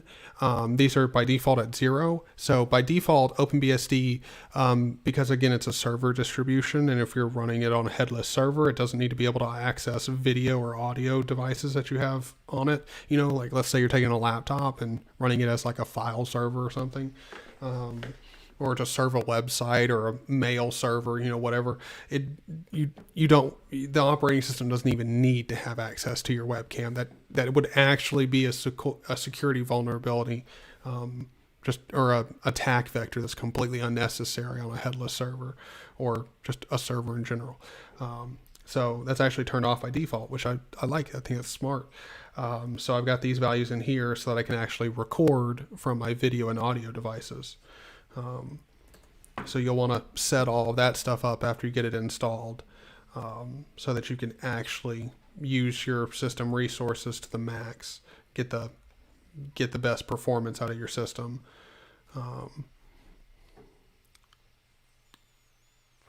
But when it comes to OpenBSD and battery life, I really recommend. I've told people this before, but look, if you're going to install OpenBSD, particularly on a laptop, just search this on Google or DuckDuckGo, OpenBSD on a laptop, and you'll get this, OpenBSD on a laptop, Cullum Smith's homepage. If you click here, this install guide is hyper detailed, and it's going to walk you through everything after the post install of OpenBSD. The OpenBSD installer is super easy to go through. I can pretty much break it down here for you. You're going to pretty much hit the defaults throughout it. If you're not going to be hitting a default, it's because you're going to be entering in your username or root password or host name. And the first question it's going to ask you that might be a little bit confusing is configuring your network devices. It's going to choose your Ethernet device by the default, Go through setting that one up. It's gonna ask you about IPv4, do autoconf. For IPv6, do none, which is the default. And then after that, I don't think it asks you for anything else, but then it'll say done, or like the default will be done, but it's going to ask you the same question, like which devices or interfaces do you want to set up next. If you have a Wi-Fi device, it'll be like IW whatever, something different, and then you'll have a VLAN one too. Set up your Wi-Fi device there, even though it's not working and you're not using it. Set it up, and then you can also set up your virtual LAN if you want to. You don't have to. If you don't know what a virtual LAN is, or if you whether or not you need to set it up, don't set it up. Keep moving on through the configuration, and then eventually it'll get to asking you about sets. It'll say where's the location of the sets. The default should be HTTP. Just use HTTP. So you go to the internet to get your sets. Sets are essentially all of the base packages, or it's essentially the base of OpenBSD. So use HTTP. Then it's going to ask you about a proxy server. Click none, or if you know what you're doing, use a proxy server. Otherwise, just click none.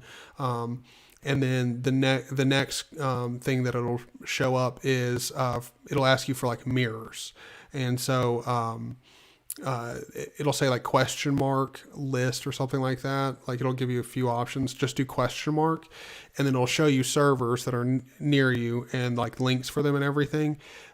Figure out which one's pretty much the closest to you, and then on the far left there's numbers to represent it. Press Q to get out of that, and take that number that was next to the mirror that you wanted, type that in, press enter, and then the link that's the default option in the installer will change to that one. And so after it's changed, press enter, and then you're gonna as soon as you press enter there, it's gonna ask you about the directory that you're gonna go into, and it should be pub, like whatever version of OpenBSD / AMD64, whatever architecture you're on. Press enter there, and then it'll load up all of the sets. It'll have all of them selected. Do not deselect any sets unless you know exactly what you're doing. So, and if you're listening to me, that means most likely you don't know what you're doing, so don't deselect any sets.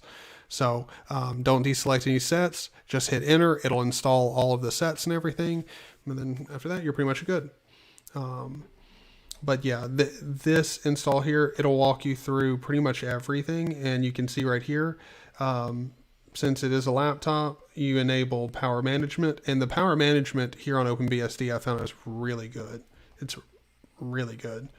I mean, it's not like better than like Windows was originally on the laptop, because let's be honest, Windows it has a heads up in that area, but somehow I don't fucking understand how, but still.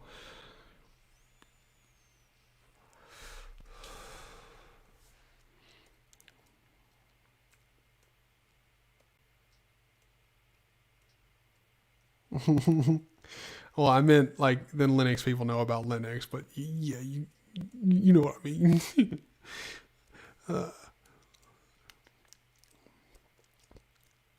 Is there RNG in 0AD or pure skill like Tetris? Pure skill, bro. Pure skill and cunning.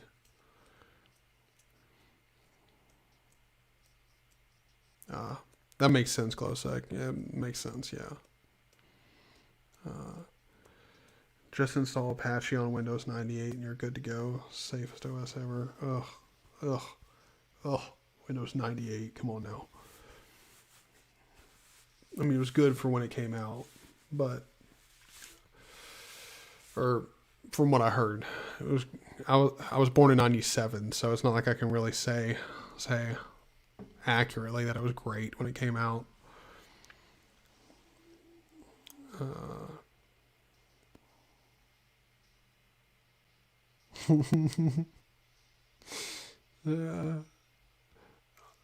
Black text on a white background. Still not a huge fan of that.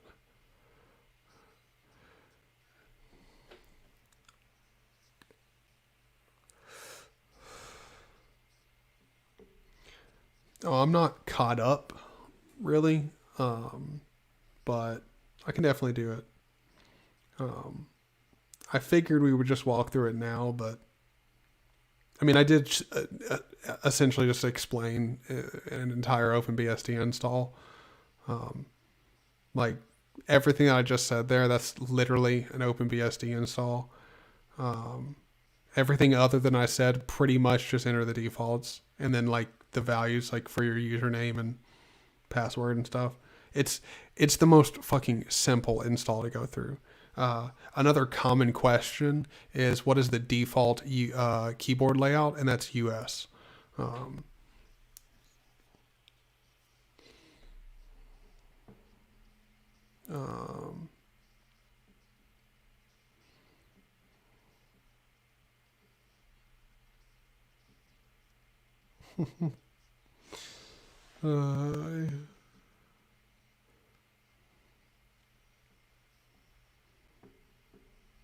Yeah. Well, I mean, it's funny because like Scott uses the default username or default host name on OpenBSD every time he installs it, and it always trips me the fuck up because like I can't tell if he's in root or his user account because the way I can't tell if he's on his actual install or in the installer shell because the installer shell, when you go into it, it's OpenBSD. And because he doesn't change the default host name, it's OpenBSD is there too. It's so difficult. Like, dude, just enter a host name, man. IMG is specifically for USB drives. I always use the IMG. That's what I recommend people use. But as far as I've heard, the ISO works the same. But I always use the image. Works fine for me. I would say try the image, and then if it doesn't work, try the ISO. Now, if you're trying if you're going to try it in VirtualBox, let me just go ahead and be completely real with you. You're going to have a shitty fucking time. Try it on hardware. Try it on hardware.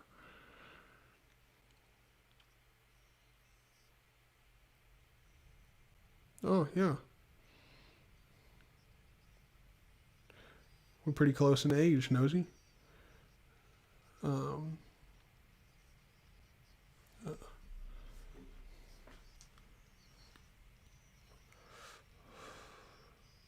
Yeah, yeah. It is more confusing, but the ISO would work for a USB drive too.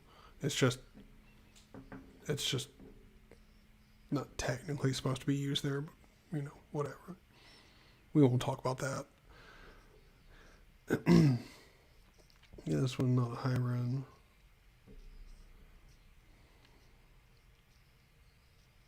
Yeah. And here's one thing that I will just go ahead and say about OpenBSD. You have to understand this about OpenBSD. You have to understand this about OpenBSD.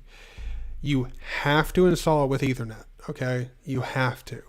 You're going to install it with Ethernet, and then, like, after you get done installing Ethernet and you've set up your Wi-Fi device and everything, on the next boot, so like when you're done installing, it's going to reboot. On that next boot, as it's booting up, after the kernel loads, it's going to automatically run an FW update command, and it's going to pull down all of the firmware that it needs for your wireless device, AMD graphics card, etc., etc. Because of licensing issues, they can't be distributed with OpenBSD. So it pulls them down after the first reboot. If for some reason you're using OpenBSD, you switch stuff or whatever, and you need to pull down new firmware, you can always run an FW update command.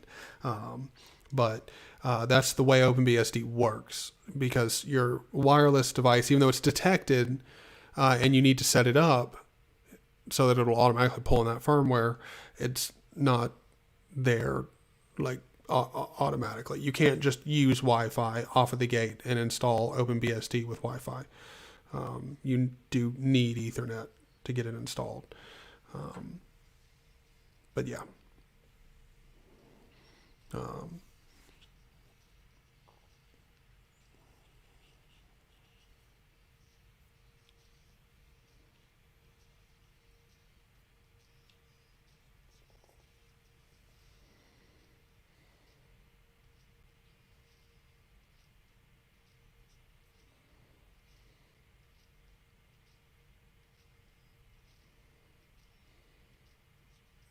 dude. That's what you should do, man. I mean, just back up everything on your Arch install and then just nuke it and then go OpenBSD. Like, I mean, look, if you're someone who rarely ever plays games, and you don't watch Netflix on your computer, then because here's one thing that I do have to go ahead and say, I don't watch Netflix on my PC. I watch Netflix like on my TV. Like I'll watch it on TVs and my phone. Like I'll load up Netflix and watch like Star Trek while I take a shower. Like I'll set my phone up on the lip of the shower and have Star Trek playing while I take a shower. Because I take extremely long showers, and there's nothing like waking up in the morning, sipping on either an energy drink, which I don't typically like those, but like either that or a cup of coffee, and then like getting halfway through a cup of coffee, hopping in the shower and watching Star Trek, and just like just going completely like limp, and just standing in the shower, just. Oh, it's the best. Just a fucking hot, super hot shower, watching like Deep Space Nine or something. It's the best. But I don't watch Netflix on my PC. On OpenBSD, you can't watch Netflix on it. You might be able to on Firefox. Might be able to. I'm not really sure. But I know on Chrome, no. You can't get the Widevine plugin to be installed. Again, mostly to do with licensing issues and stuff like that. But yeah, as long as you don't need Netflix on the computer that you're going to install OpenBSD on, go for it. You're going to love it.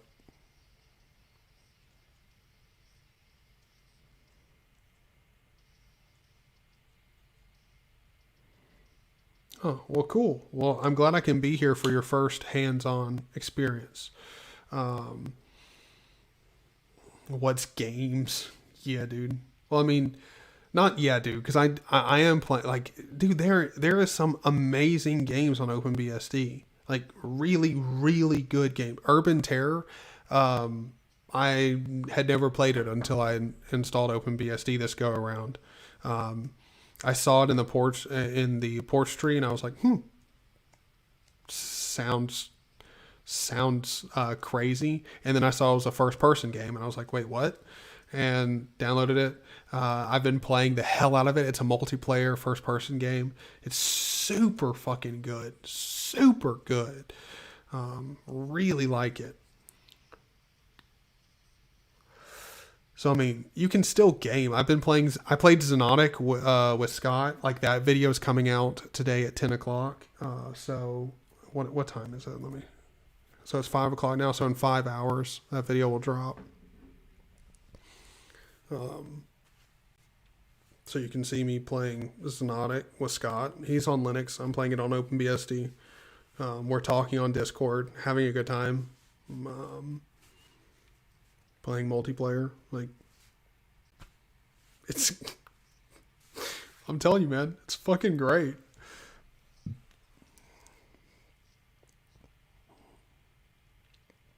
Okay, so you only do Discord, YouTube, and watch some movies offline on my PC. That's it. Yeah, you're solid. You're solid. GG, bro. Bye, Linux. Like, here's the thing. If you like Arch, because it's got great documentation, OpenBSD will be like your wet dream. Like, the documentation is, not only is it well written, like, if you're like me and you actually have spent time reading documentation on Linux, because, like, let's be real, a lot of people out there who talk like they have read documentation have never fucking read a man page in their life. But, I mean, if you actually read documentation, like the FFmpeg documentation for Linux is shit compared to on OpenBSD. The OpenBSD implementation of the documentation for FFmpeg is much more concise. Well, not more concise. It doesn't jump around much. Like, it's not explaining something that should have been explained before something else so that you could understand the first thing that you read. You know, the documentation's better. The only difference between OpenBSD and Arch that you'll have to get used to is on OpenBSD, like it's very similar to Arch, except for the fact that software compatibility and availability is not the focus, and also nowhere near the same. But most things you can get no problem. Like, because you can get Python on here no problem, I can actually get LS Deluxe compiled and working on here, and I fucking love LSD because it makes LS look way better. I haven't done that yet. We could go ahead and do that now.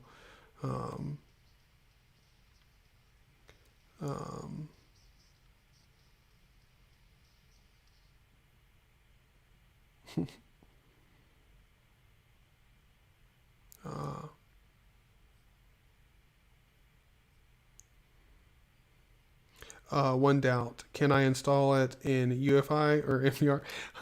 I'm glad you asked. When you get to the, I didn't even go into the disk partitioning segment of OpenBSD install. When you get to the disk partitioning segment, it's going to ask you, do you want to do whole disk for MBR or GPT? And if you're using UEFI, which that's what I'm using, just use GPT, and you won't have any problems with using UEFI. As well, on top of that, when it comes to partitioning your disk, just since you don't know what you're doing, use the auto partitioning layout. It'll be fine. It'll be fine. I know the root partition only has a gig. I know it'll be fine. Trust me.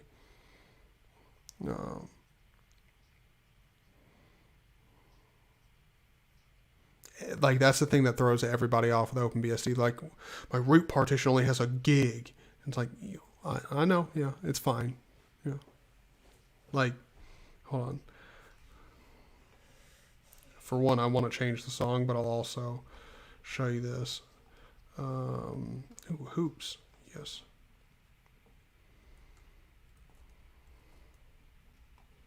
All right, so if I do a df-h command here, so that we can see this. Look, my root partition is a gig. It's a gig in size, and I've only used 146 megabytes.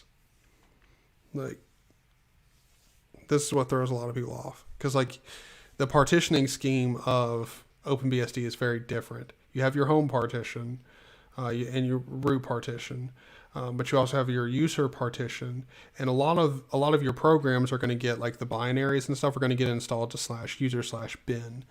Then you have an entire separate partition for user/local, and you have a whole separate partition for user/x11. So all of your Xorg stuff is going in here. And not, as far as I know, not all of it, but a lot of your your Xorg configuration stuff and that kind of crap is going in there. So yeah, it's very different.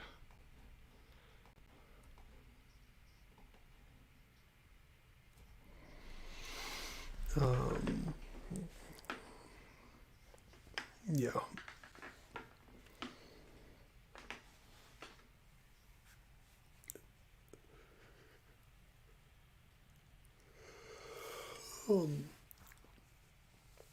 Oh yeah, and before I forget, again, just in case you're not gonna listen to me and go to this website and look at it, look, something that you'll want to do, because I believe it is part of here, yes. After you install it, go into your etc/fs tab and add soft dep and no A time to everything other than your swap. So everything down here, you need to add soft dep and no A time after RW. Just add it to everything else. Soft dep soft dep is for soft updates, and it's essentially it's just something that you're going to want to do. It'll help. It will give you technically a performance increase, but it's really good for like just drive longevity too. And you want to add no A time. But yeah, you'll want to do that after you get it installed. Highly recommend checking out that article. It's very good.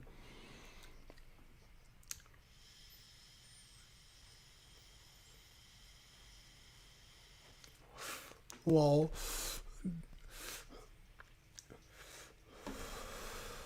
I like how my talking about OpenBSD has just made you just wipe your entire drive.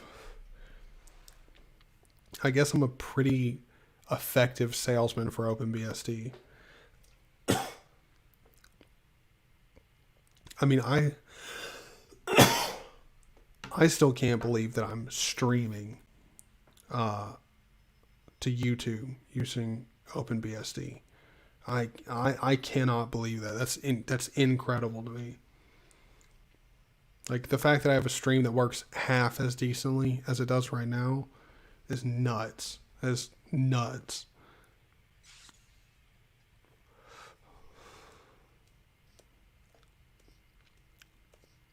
Extended warranty, dude. I wish it came with an extended warranty.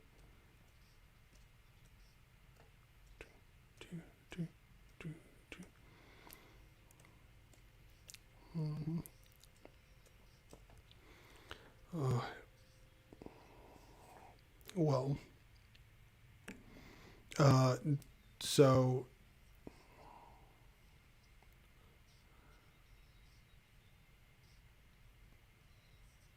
yep. Well, I mean, like, if we're being honest, like, a lot of people don't even understand how much proprietary stuff, like, the people who like buy a modern ThinkPad laptop and take it home and then slap like some FSF approved distro on it to where the Wi-Fi doesn't work, and they're like, yeah, like I'm hyper secure and hyper private, and like I fucking hate everything proprietary. Like, you do understand that you're running the Intel management engine. Lenovo has their fucking batteries have a firmware chip on them that ensure you can't buy a battery from another manufacturer and have it work with their laptop. Like, you have a ton of fucking proprietary firmware on there. That being said, it's not really like it's that big of a deal. I mean, I wish we didn't have backdoors into fucking everything. However, sort of got to, you know, just in the world that we live in. You just sort of, you don't want it, but you sort of expect it, you know. When you're fucking Dell and, you know, the government offers you like two options. They're like, look, either this year you get a huge tax break, or this year you get audited by the IRS. The deciding factor in which one you get is whether or not you know, listen to the FBI's suggestion or the NSA's suggestion, or, you know, vice versa for any other country. You know, of course it happened. Of course.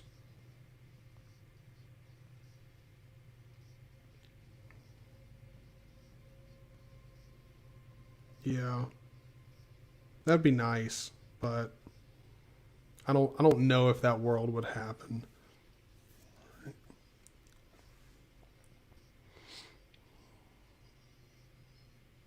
Dude, GTX 1050, bro. Dude, those were some good days, man. Good days.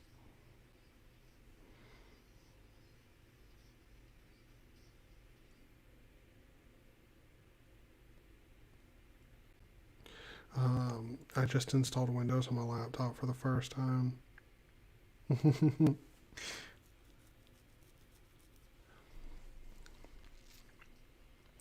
Yep, you'll have to install all the shit. Then if you pay attention to your network usage, it'll be popping off. Like, it'll be a party on your bandwidth. Oh. All right. See you, Smoy. Hope you have a good one, brother. Yes, it was. Yes, it was, dude. That shit was bang for the buck, man. Bang for the buck.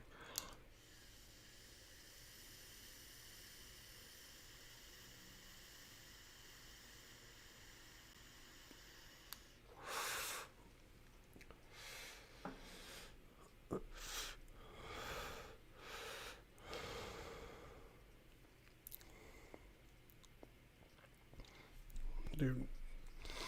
Oh,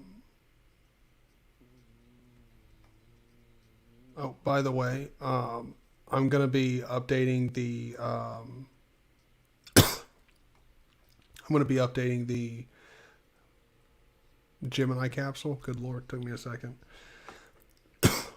Here before too long. So there will definitely be some more articles coming out there.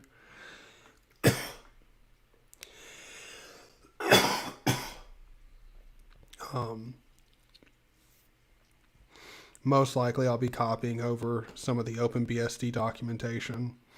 Like, not nearly all of it, but some of it. Copying it over, making it Markdown, converting it over to simple Markdown, and posting it over on my Gemini capsule. Just that way it's over there, available on Gemini as well.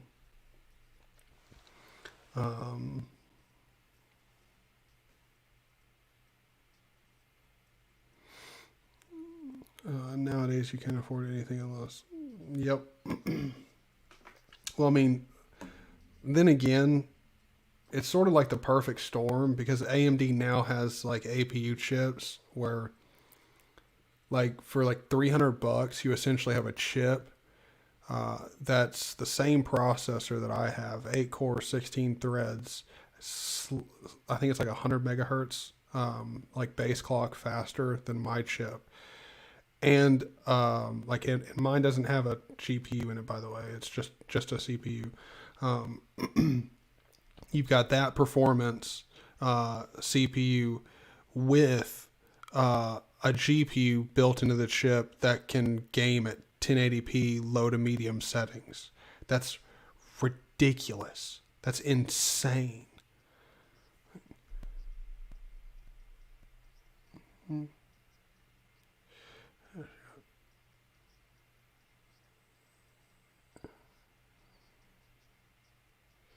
Actually, apart from the audio sync, the rest of the stream quality is butter smooth. Awesome, yeah, awesome. And I mean the audio sync is just it's one of those finicky things where, like, I'll eventually get it right, but it'll just take me playing with a whole bunch of settings. Trying out different things. Like, essentially what I have to do is play around with the numbers with the video sync and audio sync and play around with it and just fine tune it to exactly where it's right. Because like, I probably need to come off of it a bit. Like, I probably need to try like 1.5 instead of 2, because it was pretty close at 1, and then now people are saying it's about the same as it was at 1. So,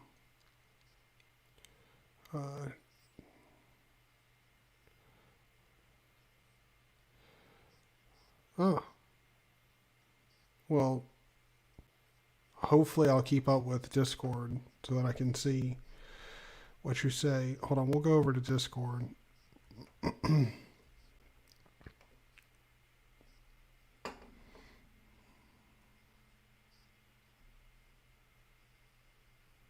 To look at OpenBSD in general chat.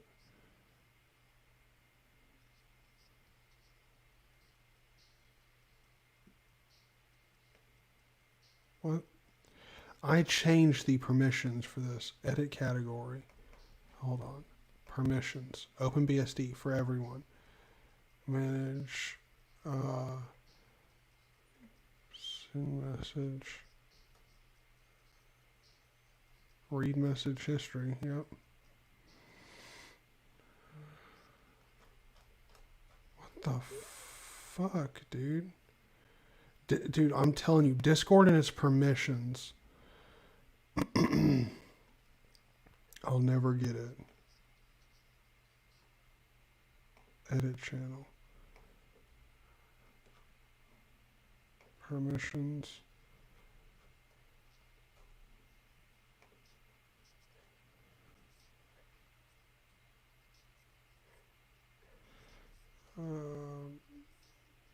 Read message history.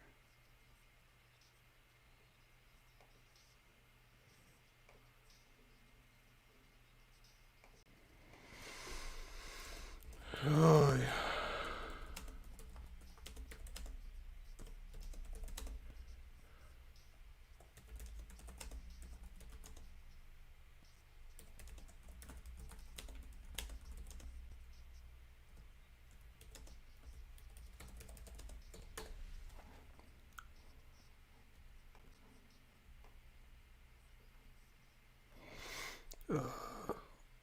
Well, hopefully everything goes good during the install.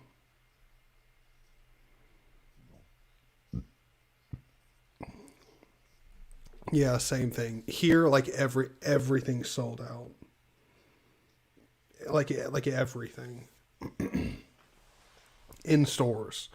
I can get stuff online. Still pretty competitive for stuff, but the prices aren't nearly as bad as they were. They're not what they should be, but they're not nearly as insane as they were like even a month ago.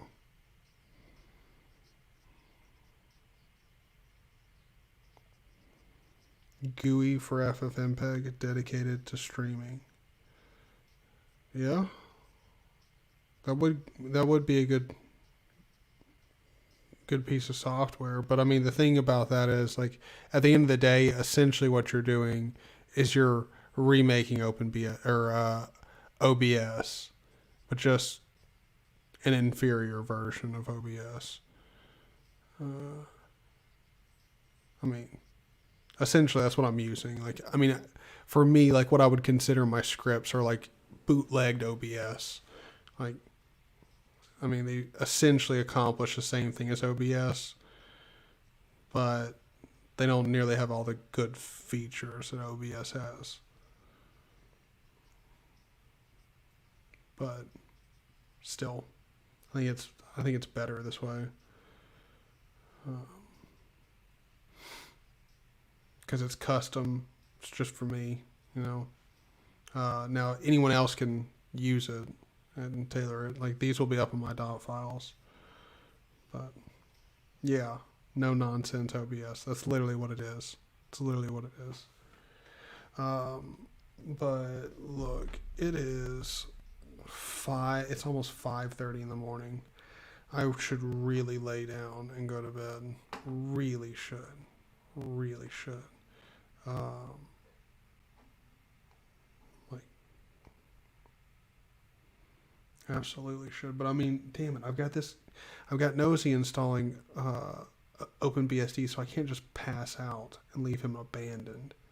That would be nuts.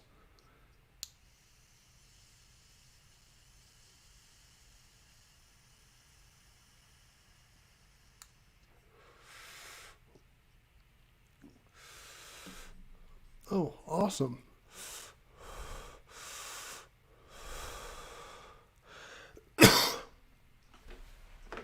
Glad to hear it. If I'm being completely honest with you, you probably will be seeing me more of me no matter what, because I will probably be making more videos no matter what. Although Monday I do have to go to Uh, I'm going to a potential new job. Going to be working on a hemp farm, which is fucking epic.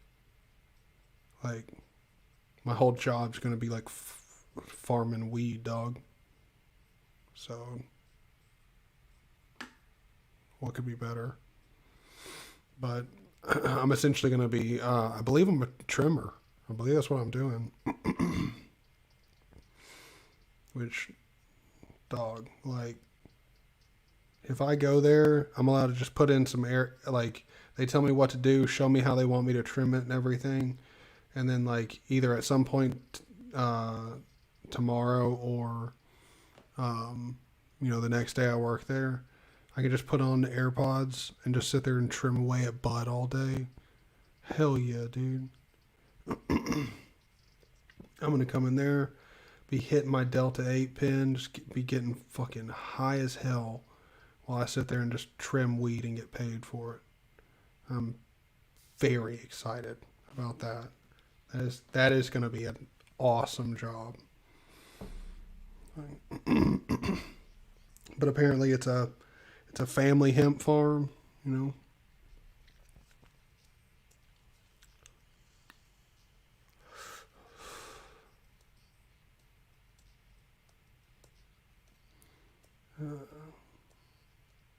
Oh yeah, yeah, dude. I'm pretty excited, man. I mean, we're really close to 1,000 subscribers. Really close. 7-hour difference between us. Ooh, yeah, that's a big difference. Yeah. VS Darling, welcome to the stream. Yeah, I think so too. I think it'll be a pretty good freaking job. Just so you know, I know the audio is out of sync. Sorry about that. We're playing around with FFmpeg, trying to get it perfect, but I could change the setting, and see if that helps it and fixes it. But most likely it's not going to fix it. I could try it, but that means the stream's going to buffer for a second. I mean, hopefully, Peter, hopefully.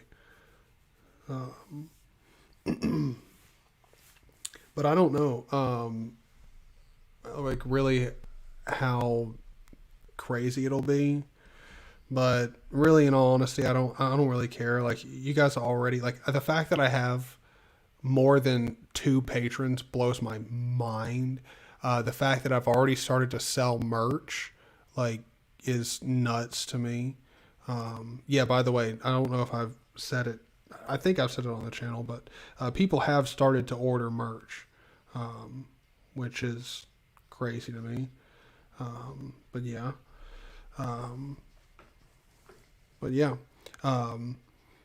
Again, just in case any of you guys haven't heard me say it yet, yes, I do already have 1K sub merch on the store. Look, the way it works is that 1K merch, as soon as I hit 1K, it'll only be available for a month after that. And then after that, it goes completely away. So, if you want to make sure you don't forget, or, you want to pick it up, like, just keep an eye out, because eventually that stuff it'll completely go away. Like, that entire design and the products that I sell for it. I'm not selling anything like the hoodies and stuff with it on there. I'm selling like completely unique items. But yeah. Not sure if that's just me, but I also hear a little audio cracks here and there, but it could also be on my end. I'll wait for 1 million. There you go. There shouldn't be any audio cracks. I didn't hear any audio cracks on my phone when I was listening to it. Should be fine on that end.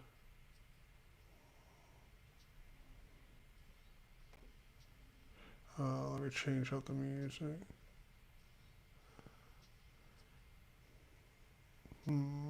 What do I want to listen to? So much. Oh, 10 bands. Yeah, there we go.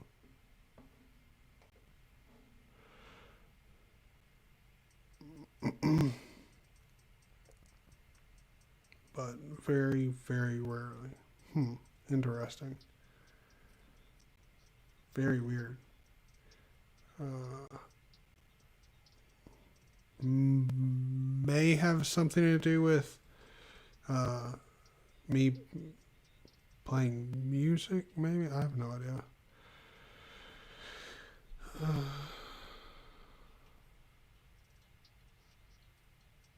Okay. I have no idea. Maybe when I like hit the microphone or something. Maybe. No idea.